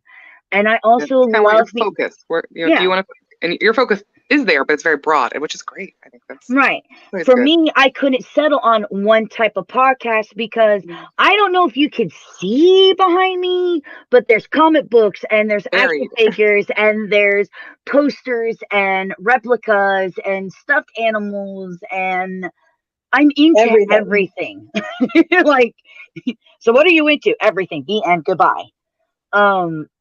So when I developed AGP originally, I wanted something that could not only express who I am as an individual, but also be able to bring other people and let them express their stuff as individuals and their creations. So you have to find what best fits for you. Everything is really hunkering down and figuring out what works for you. I dedicate my life to this. Kathy originally did dedicate her life to this, but things happen in her life where she's backed off a little bit more. She still does some gaming on her own, under the Evil's My Name, but she still comes. She's still part of AGP. She still participates, unless she's like, no, I'd rather play Destiny. She's too cool for us. Coming out soon. I gotta get all my triumphs. I know. By the way, I know a couple of YouTubers who will actually be on later today from Scoop Hash that are looking for some people to get together to do a raid in Destiny 2. Okay. Which raid? They haven't even done the Leviathan raid yet, Kathy. Oh, what light level are they? Higher than me. They're higher than I am. No, they play it religiously. They just can't find enough people to do the raid that they they're kind of like me, where they need people that they could talk to and mesh well with each other because they make videos out of it. And So Kathy, throw a wrench into all that. I am chaos. Team Oops. I'm in, right. Nothing. But yeah, God, I need Tyler back. So agree or disagree, when it comes to doing stuff like this, letting your personality show is a very key factor. Yes. Unless you have a shit personality. There are people famous for that too. This is very true. I'm just That's what we were talking about. You know you're famous when you are polarizing people. Like, you want people that are like arguing over whether they hate or love you. That's when you know you're famous. You are there. You know what? I don't ever want to be that famous where people are like, oh my God, I hate her. Well, I love her. I just want everybody to love me. Okay? Just love me. They will, Love Amanda. me. Once we get the Ray ready and we get it on a satellite, everyone will love you. I want you guys to hate me. I can't care. I'm sorry. I've cared too much most of my life. That's where the anxiety comes from. You have anxiety? No. No. I don't talk about that at all. And yeah, you'll find out with AGP, we've hit on things from politics this year to voting this year to mental health issues to people becoming victims. To sex, which Amanda still needs some therapy for, so she can say anatomy parts without freaking out. Mm-mm. And we're not going to go into that because this is Champion City Comic Con. No, I'm just saying. That story, you can watch AGP. Yeah, you just talk about things that should be normal because these are all normal things to talk about. I am normal. We're all I am as normal as all the people that I put myself around. Don't you do that to me. Don't even try it, sweetheart. But our time is almost up. So real quickly, just to let you guys know, you can follow, we're everywhere. So we're on Facebook, we're on Instagram, we are on Twitch and YouTube. It's all Amanda Gillen Presents. We're everywhere. Links are up on both YouTube and Champion, where this is being done at. And over at Twitter, we're Amanda G Presents. And if you don't know how to spell Gillum, it's like William, but with a G instead of a W. And if you want to support AGP, like I said, you can always contact us if you're interested in any of the crafts that we showed here today. Just contact us over on Facebook. And we do commissions, so we can work something out. We do not sell Gordon. He is not for sale. I've already established that we don't sell cats. No, he's not. No, he's not. No. Depends on how much someone's willing to offer, I think. I love my dog, but $1 million is $1 million. Look at the chub. Oh my God. And if you want to help support us over on Twitch with subscribing, please do so. If not, at least follow. We greatly appreciate the follow. And right now, Twitch is doing a 20% off for all new subscribers. And we also understand that times are hard. So, of course, if you have an Amazon Prime account, you can actually subscribe absolutely free. You just you make a Twitch account and link your Amazon Prime to your Twitch account. And then from there, you just go to the AGP page and you click subscribe. It'll cost you nothing because it's actually part of your Amazon Prime package.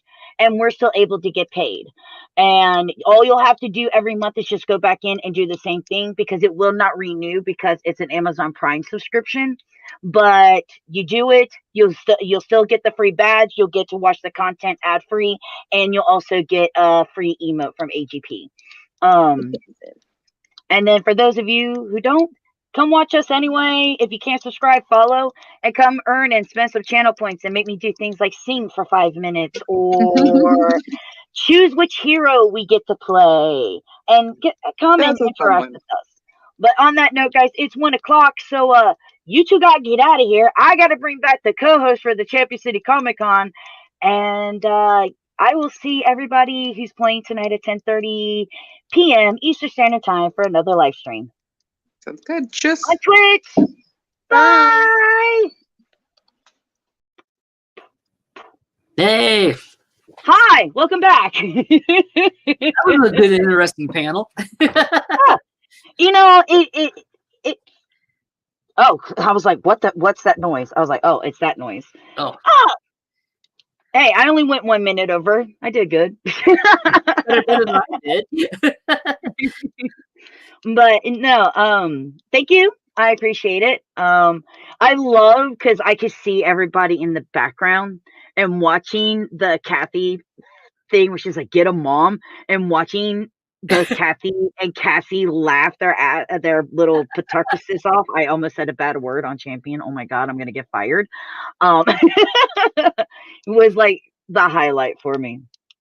But yeah, and I think one of the things that makes being able to having conventions like Gym City, Champion City, is being able to show forms of creators all across all different types of platforms. Because especially now, being a streamer, you see more and more creators now creating their YouTube channels and their Twitch channels and doing their drawings on there. And again, they have to decide what type of platform they would like to use, Twitch or YouTube.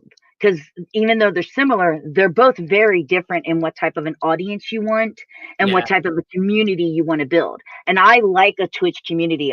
I like the for me, the Twitch community, where YouTube community feels more like you're trying to be professional all the time, the Twitch community kind of feels more like the AGP podcast when there's guests on.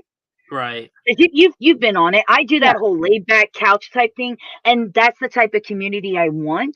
I want people to feel like, hey, if I want to ask AGP a question, I can freely ask AGP a question, and I don't have to be afraid of it. And you don't. Right. And so that's why I think Twitch is the better thing. Like I said, we still do YouTube, but it's not the same as Twitch. Yeah, because I'm about ready to start my Twitch channel. You know, I've had it for years, but I just never used it. And I've been on you to do it because, man, once you get affiliated and you get to start doing stuff like, so if a channel's affiliated or a partner with Twitch, when people are watching your channel, they earn channel points, and it's whether they're following you or subscribe to you, it doesn't matter. They can earn those channel points, and then you can come up with really cool things for people to interact. So like when we're doing the crew podcast, I normally have a bottle of wine and people can make me drink during the podcast. And I've actually had people go, let's see how sloshed we can get Amanda. Oh my God, stop making me drink at this point. Like, no, just stop. I've still got a live stream in 3 hours to do. Stop. And I think we went in one time and they made me go through a whole bottle of wine in 45 minutes. Whoa. Yeah. And then I had to go right into GTA 5. And I'm like, I can't do this. Men are not here right now. No. They're spinning around. It was like this. Where's the button to? No, I got to charge my controller. It turned off. But no, because like I said, I'm getting ready I got it hooked up so I can do my 2600, my Atari 2600. And I'm going to play old Atari games, you know. So I thought that would give me a niche that really no one's really doing right at the moment, you know. Right. And I think that's a great idea. I really do. I think it'll be a lot of fun. Waiting for my last little piece to come in. I got another part coming in, and it'll actually solve my audio issue. I've been having some audio issues where I couldn't get the two to sync right using a digital video camera with the what do you want to call it? VHS, old school technology. Well, what I'm going to do is I got an old school like switcher, analog switcher, and I'm going to have an analog camera. So I'll actually be streaming an analog everything. Ooh. And that sound, you know, that's really cool. And I think it's gonna actually draw a crowd for you. I really do. I hope. You know, I don't know how I'm going to advertise it exactly. You know, like old school video or something like that. But you know. When you do get it up and running, you need to let me know, because another feature that I really love about Twitch is they allow people to host other channels, and they allow people to raid other channels.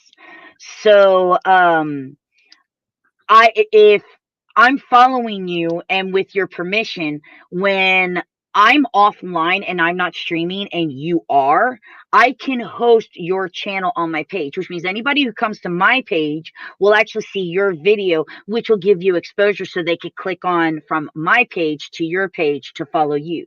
Oh, okay. So my followers get introduced to people that they probably never would have met originally because I'm highlighting your videos on my channel. Okay, then I can do the same back and have you. Yep. Okay. And then let's say I'm streaming at 7 for my podcast, and you're going to go live at 9 o'clock with your video game streaming. And my podcast ends right when your thing is going on. I can do what's called a raid, and I can send everybody that's in my chat to your channel. Oh, wow. And it's called raiding.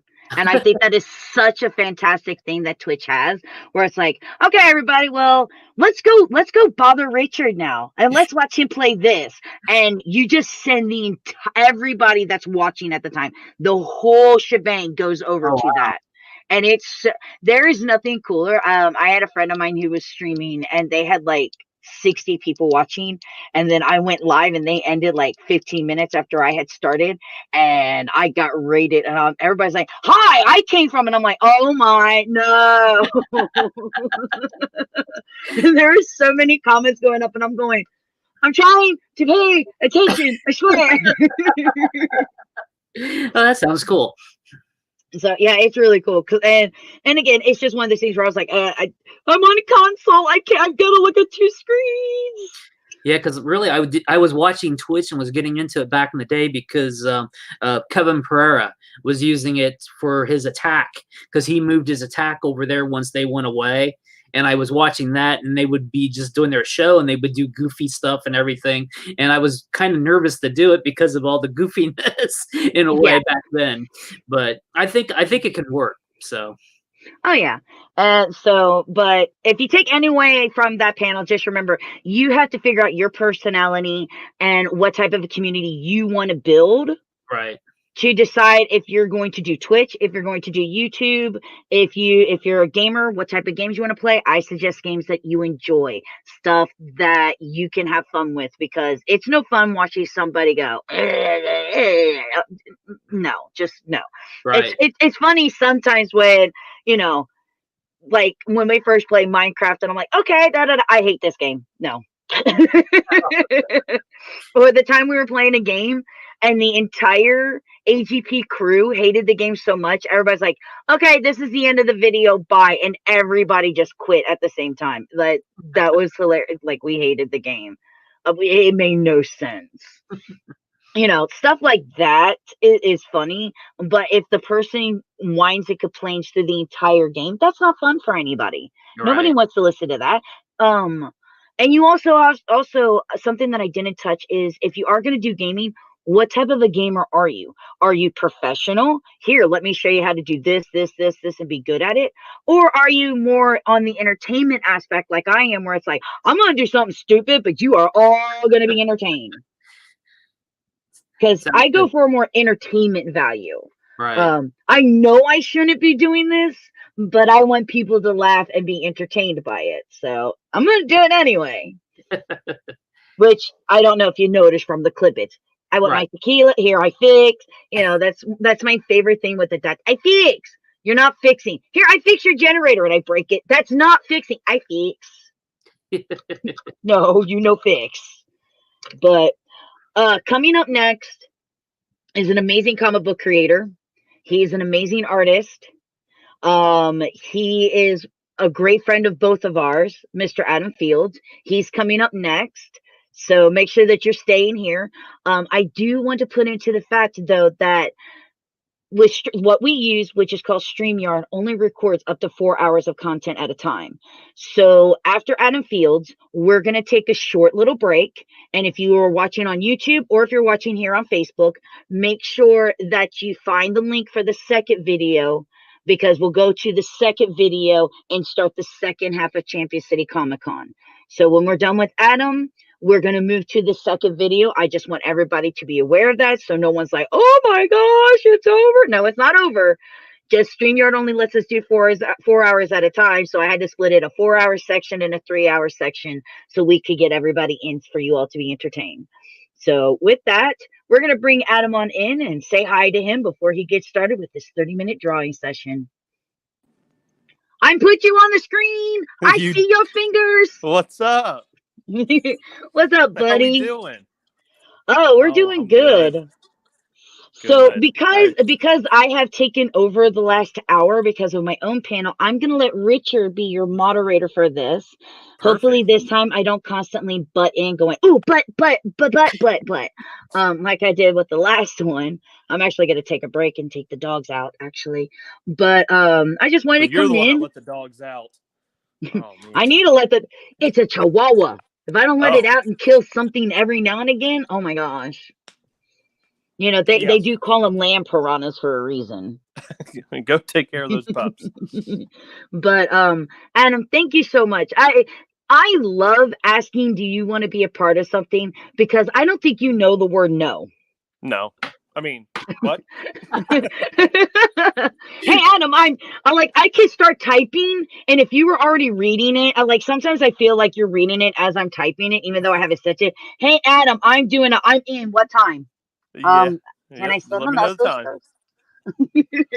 I love it. You know, I love Gym City. I love Champion City. And Jesse and you guys all treat me really nice. So anytime I can help out, I'm for it. Gary says, "What's up, Fields?" Well, what's up?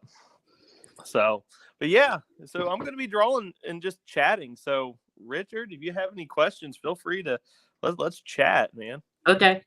And It's been a while.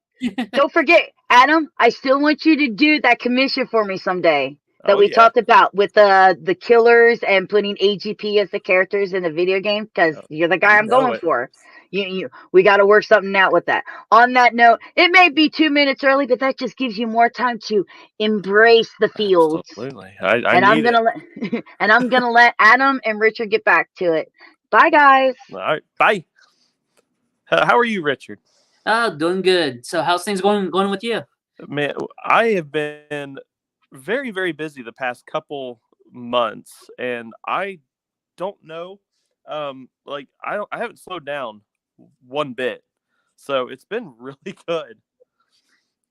Yeah, I've watched a few of your streams there. You was doing those what was those weekend Comic Cons yourself, weren't you?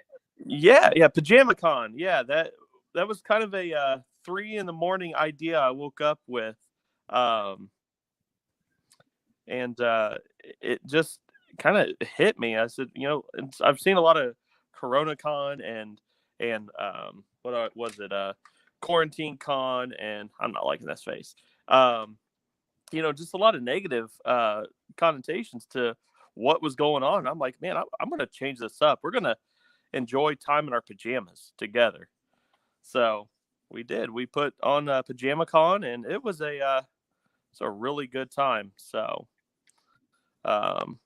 we hosted it right here in our spare room, and you know, we all had a really good event. We tried to make it as fun as possible for everybody. So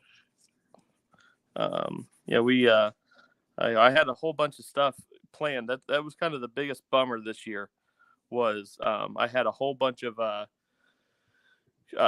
books that were set to release through Antarctic Press, and they all kind of got pushed off to the side, and we finally made it through. So, but now I'm just catching up on commission, so that's what I decided to draw today. I'm working on a zombie nightcrawler. Okay, I'm going to try to make your picture just a little bit bigger so people can see what you're working on. Go for it. Whoops, wrong way. I went the wrong way. You know, it's all good. Right now, I'm just scribbling my way through this because I had no plans. I have not drawn anything in 2 days. So, with yesterday being Halloween, I kind of gave myself a little holiday. Still not working. But so you say you're drawing what, like a hobgoblin? No, this is a zombie nightcrawler. Oh, zombie nightcrawler. I'm sorry. Yeah. Sorry, I'm covering up. It's X-Men. But oops, I keep hitting my stand too. But yeah, we opened up the commission list. What was it? About a month ago, and there we go. Can you see? Yeah, I made it bigger so everybody can see it. Sorry about that. No, you're fine. You are fine. So, but this was one of the commissions that that sort of came in with that order. I had about 30 orders come in, and I'm trying to clear my list. I'm going to draw an eyeball coming out this way. There we go. That's going to be fun. I try to clear my list because I know there's a few people that's wanting stuff for Christmas, and I can't take any more orders until this current list is clear. So, or at least I refuse to take orders until it's cleared off. But between commissions, and I just wrapped up another book project, and I'm set to start 2 more while reading a script this week and illustrating 1. I really can't take too much more on because I'm not going to take a lot in December, that's for sure.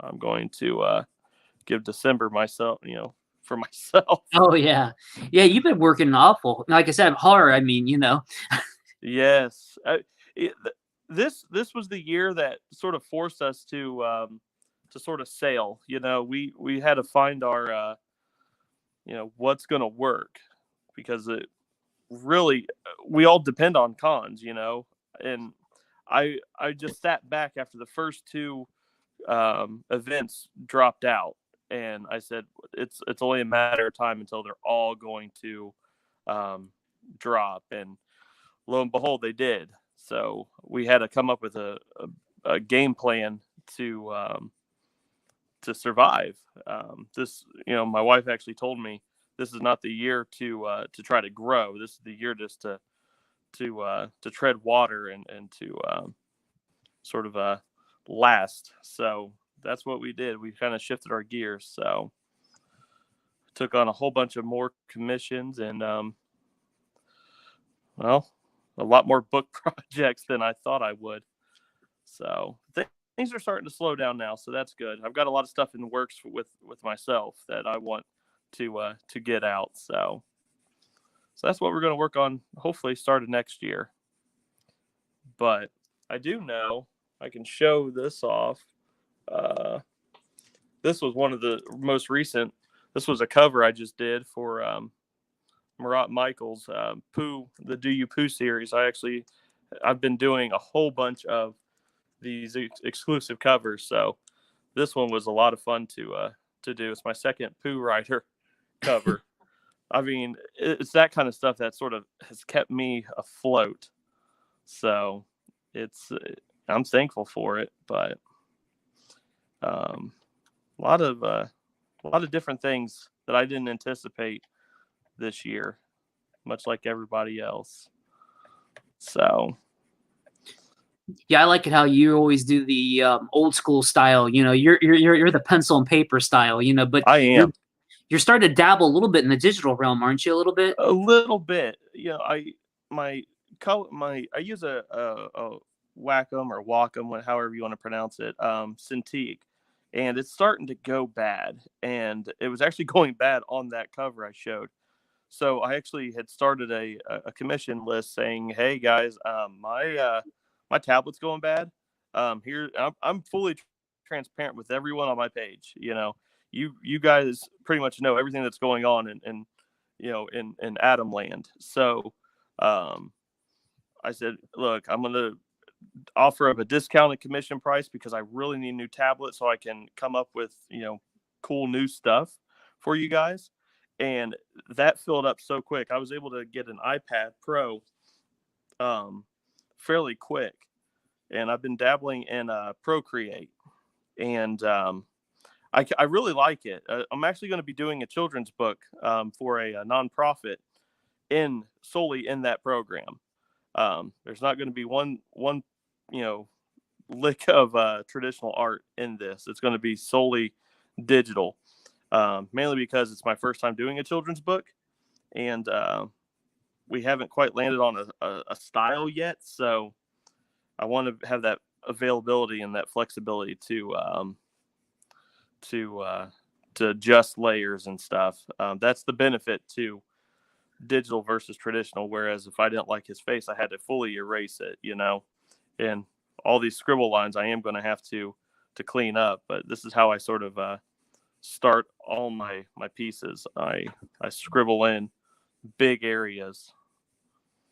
But I love traditional. It's something about pencil and paper. The first thing I went out and did with my my tablet was I got this paper-like film to put on it, just to give it a little more tooth and to protect the screen, but mainly to have that feel of paper. Because it was not fun drawing on just the screen. I can tell you that much. So, but yeah, I'm old school. I like pencil and paper.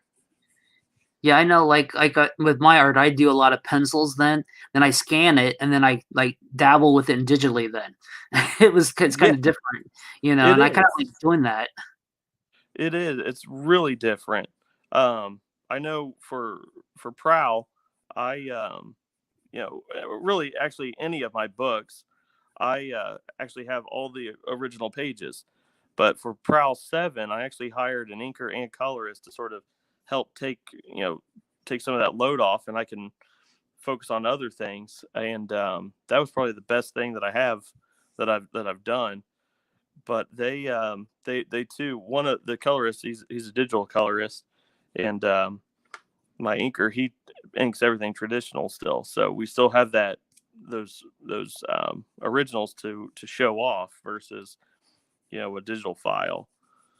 Is this something about like at shows, or if I go to a school or wherever I need to go to give a talk, I can show the people the actual work. Like here it is. It's right there on the right there in front of you. It's really nice to have that that original to show off. Yeah, because like kids don't really even use pencil and paper anymore. They're just so into the digital realm now. I know, like in some of my classes, I did a life drawing class, and they had their tablets out and they were doing tablet drawing. It's like I thought that was crazy. I go, let's do the pencils or chalk or whatever. I was just getting dirty. Yeah. So I embrace every form of artwork, simply because it's all expression, and it really doesn't matter how you get there, especially with it being a published piece. It's all about getting it done versus how you get it done, unless there's a certain way that you need it to look. I'm all for supporting how they want to do it. For me though, I really prefer, and I'm faster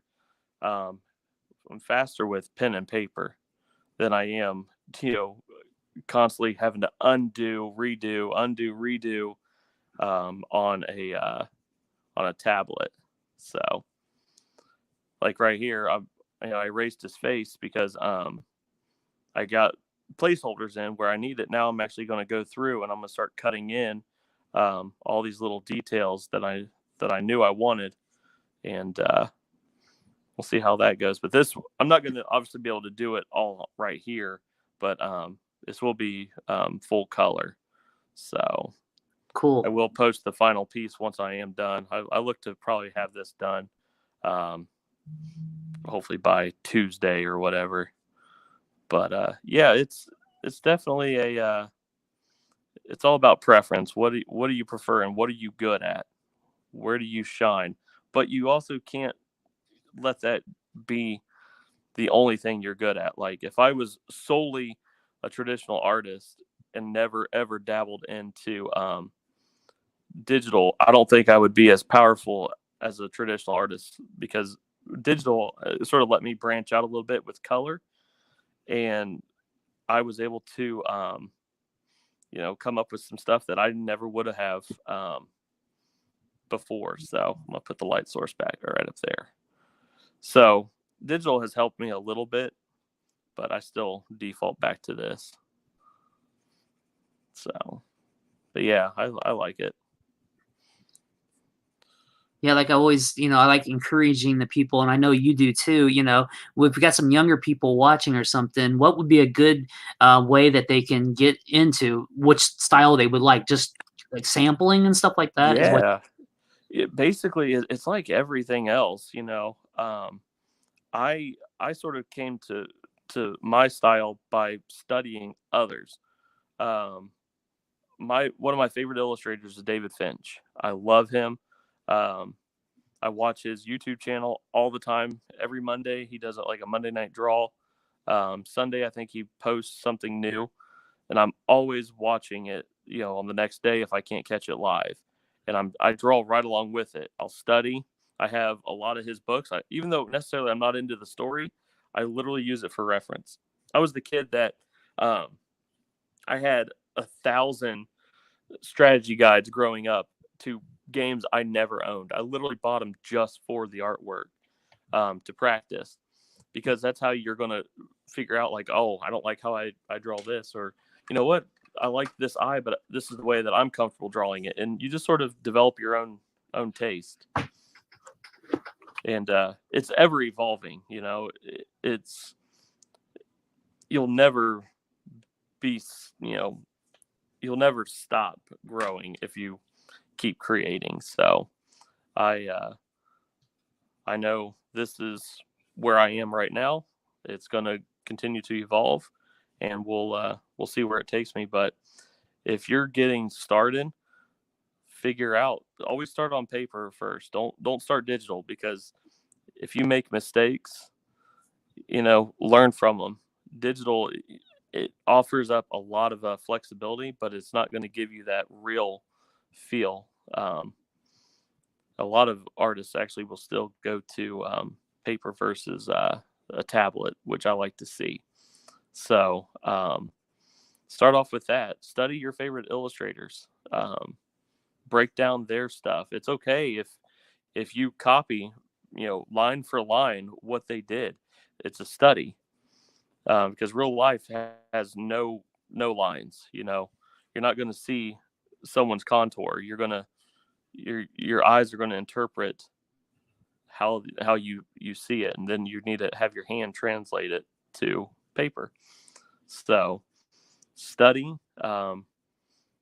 Don't be afraid to make mistakes, and it doesn't have to be perfect the first time. That's what I've had to learn. I continuously scribble until I get it right. Like this ear, I don't like where I put that bump. I'm just going to cut that bump off, and I'll erase it later. We're not afraid to make mistakes. So definitely study anatomy, how the body works, how the body moves. I have probably 6 or 7 books up there just on anatomy. And my cousin, he's the one going to become a nurse. So I've got all the anatomy books. So literally you have to just, it's a continuous study of everything. I literally will go down to like a downtown area, and I'll look at their building structures, because I struggle greatly with architecture. Something I've never been really good at. It's one of my weakest points. So I will study architecture and how the buildings are, constructed, or how they all the different characteristics of the buildings. Are they, to their 2 stories? Where are the fire escapes? Where are the really every little part of the building? And I need to just go and set up downtown and just draw from life. That's really the biggest advice I can give, is just draw from life. It's easy to draw from, someone else's style, which you should be doing as well, but definitely want to study life, because that's really how you're going to discover where you fall. So that's really the advice I can give. So what projects do you have coming up? You was talking about you had some that got put on hold. Do you have any newer projects? I do. So I'm working on this children's book for a nonprofit. And if anyone has ever been to my my booth, You guys have probably seen the Blue Coat Missionary comic book. That was for a nonprofit called the Sub-Zero Mission. They literally would go out and clothe the homeless. And they are a fantastic group of individuals. And we're working on a children's book right now to sort of tie along with that theme. So working on that. Hopefully we're aiming to try to have it out by Christmas. But there's really no promise right now, really in anything. But that's at least my goal, is to have them have something by then.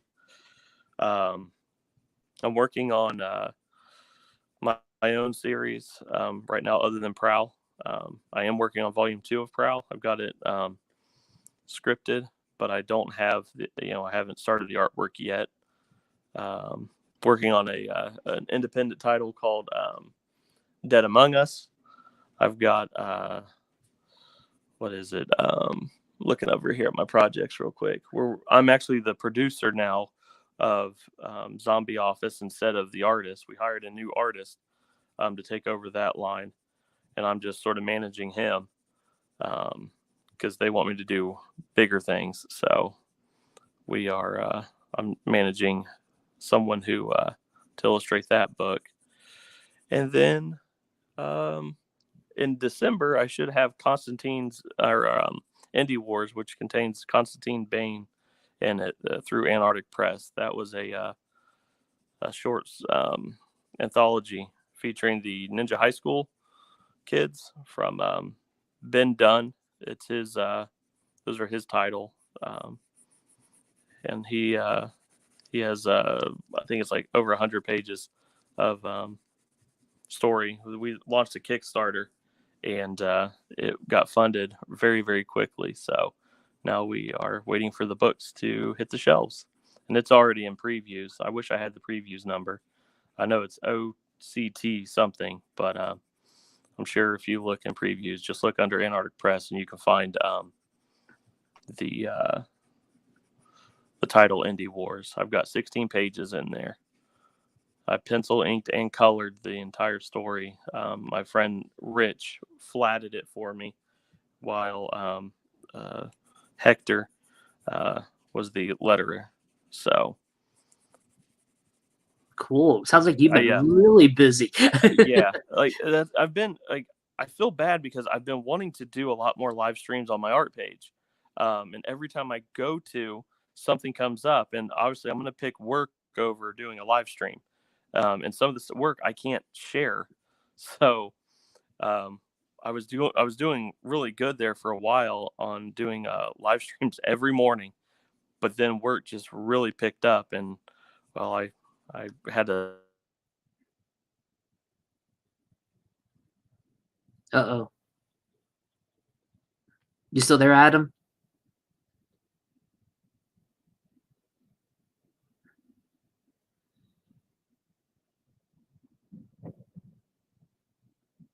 You still there, Adam? Did you kill Adam? I don't know what happened. He just froze up. I'm trying to have a bowl of noodles, and all of a sudden, Adam's dead. I can't leave you with anybody, can I? Either I blip out or There it is. There it is. There we go. Are you okay? Yeah, I don't know. I'm fine. All right. I'm going. If Richard tries to kill you again, you just let me know, okay? Hey, it's all right. It happens.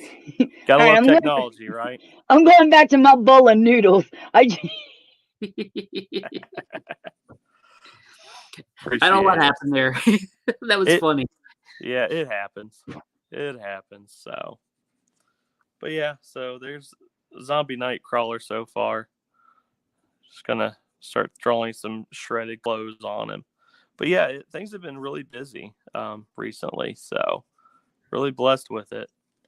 Kind of enjoying it.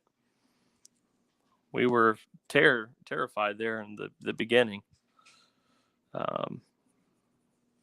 We had no idea what was gonna take place. So Yeah, because I always see at all the cons and stuff, and then all the cons disappeared there. I mean, I'm not gonna lie, I lost sleep over it.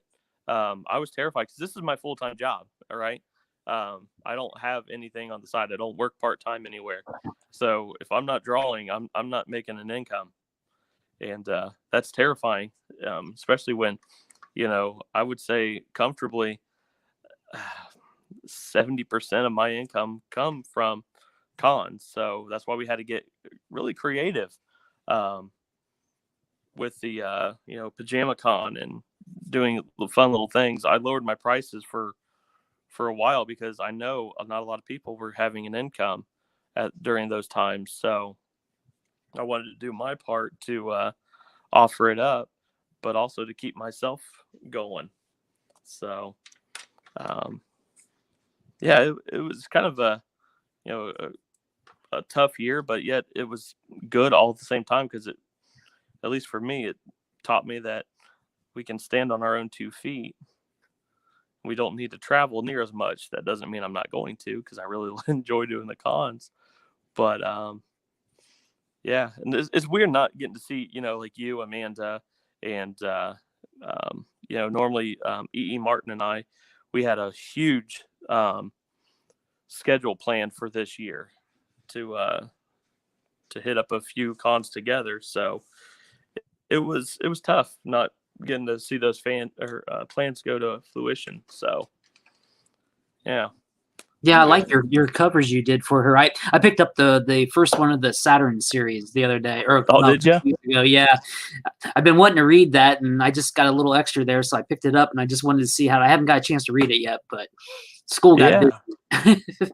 Well, I know her and I have a lot of other stuff in the works too. She's basically like my editor. I'll bounce ideas off of her, and she will let me know whether it's a great idea or if I should hit the drawing board again. It's kind of cool. But yeah, we had a whole bunch of stuff planned this year and just didn't get to make it happen. Yeah, that's the other thing I was wondering. Since you write your own stories and you also draw it, how does that kind of work? Do you just kind of do some of the drawings first and then do the story, or do you just have a concept and bounce back and forth? Or so yeah, it's kind of evolved like everything else. I went into this.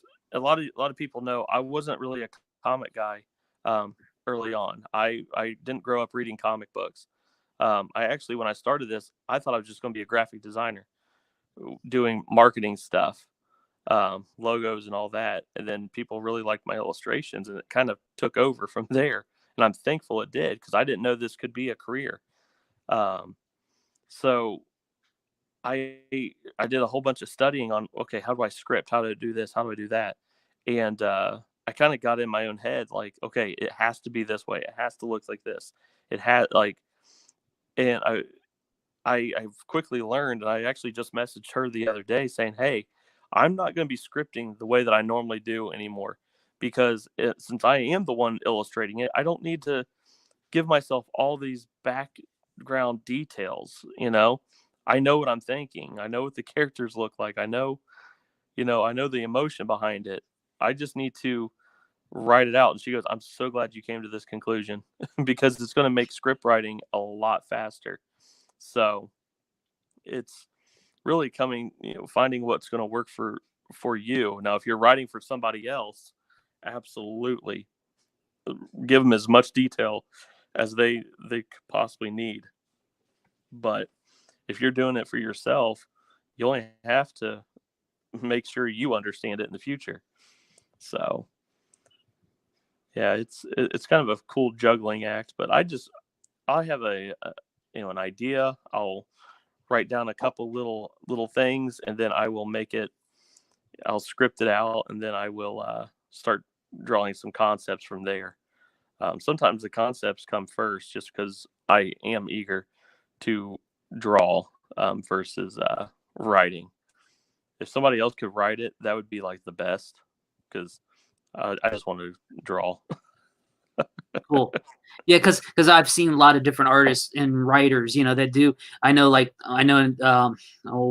Craig Bowman. Mm-hmm. he draws, but he writes. And I've seen some of his scripts, and it's almost like a full page comic book handing it over, and that's just pretty cool, that he can do that much work, and you can work from that. And then you have these guys who write a full, War and Peace novel and then hand it over to an artist. I could see the difference there, That's actually the style of script that I just got done with.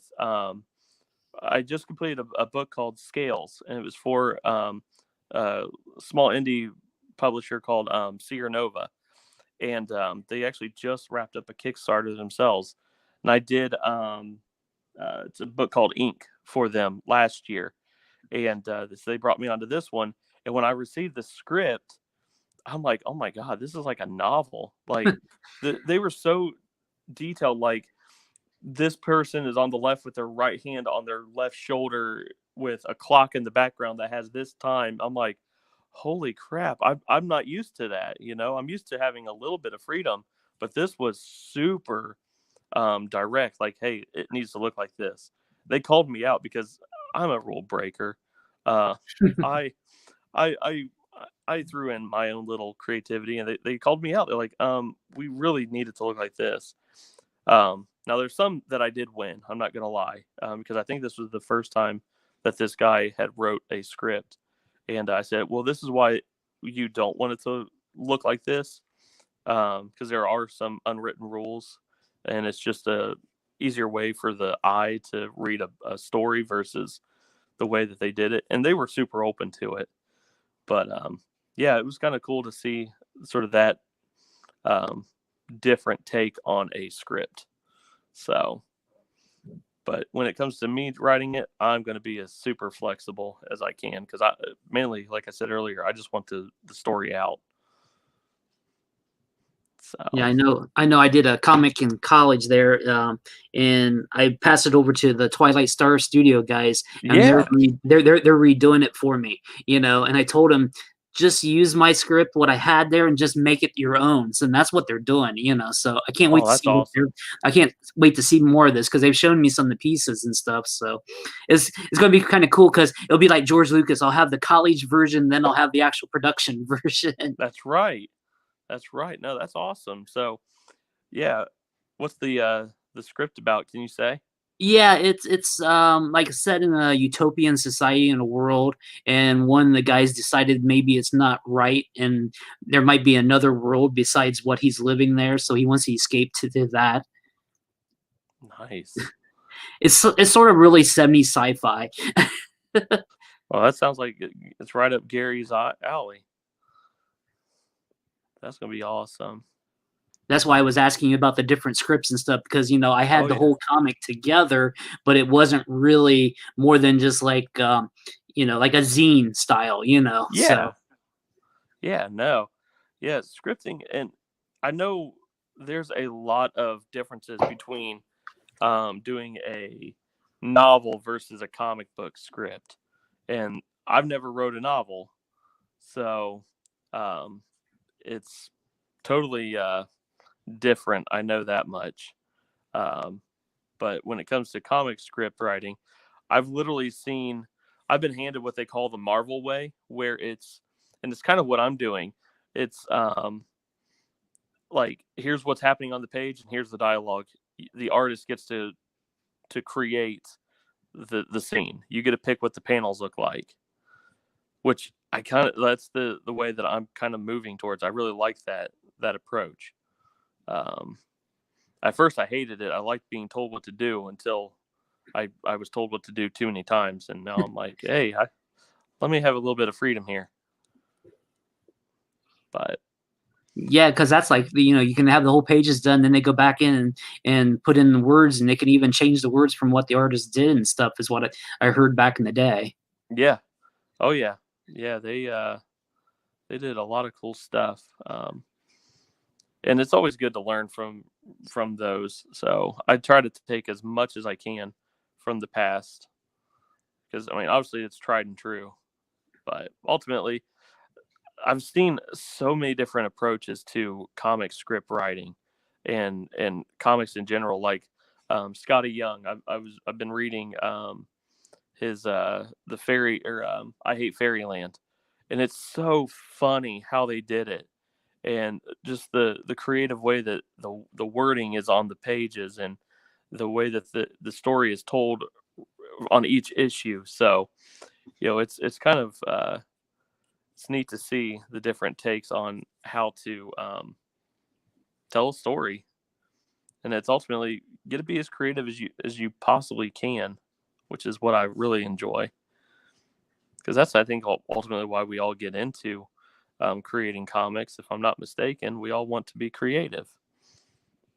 So yeah, I think that's what most of us want to do. We got stories, and everybody's got visions on how the story should be told. So that's how it is.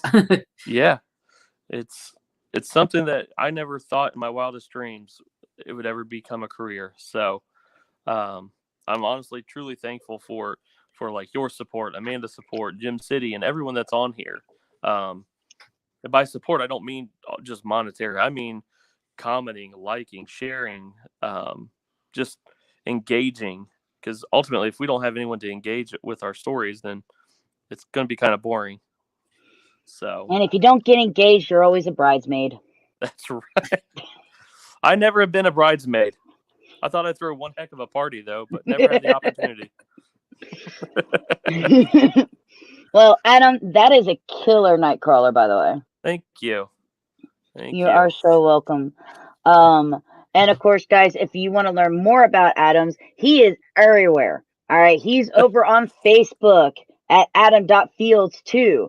He is over on Twitter at adamfields127. He is on Instagram at adamfields127. And you can also check out his website, www.midnight27studios.com. Yeah, that sounds about right. No, it is right. Trust me. But Adam, you do your homework. I just a little. And again, this does it's like not you're work a for pro. me. You get over here.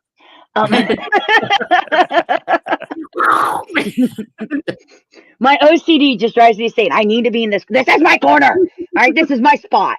All right. But Adam, thank you so much for agreeing to do this. I greatly appreciate it. Of course, guys, as I told you before, right before Adam came on, because of what we're streaming on, which is called StreamYard, it only allows us to do 4 hours. So we're going to say goodbye on this video. But if you go back and you're watching either on the AGP YouTube page or if you're watching on the Champion C Facebook page, you will see that there is already another video set up for it. And Richard and I will be back with Jesse Noble himself. Yes. To reintroduce you to the second part of the Champion City Comic Con. So we'll see you all in just a few moments. Say bye. Bye, guys.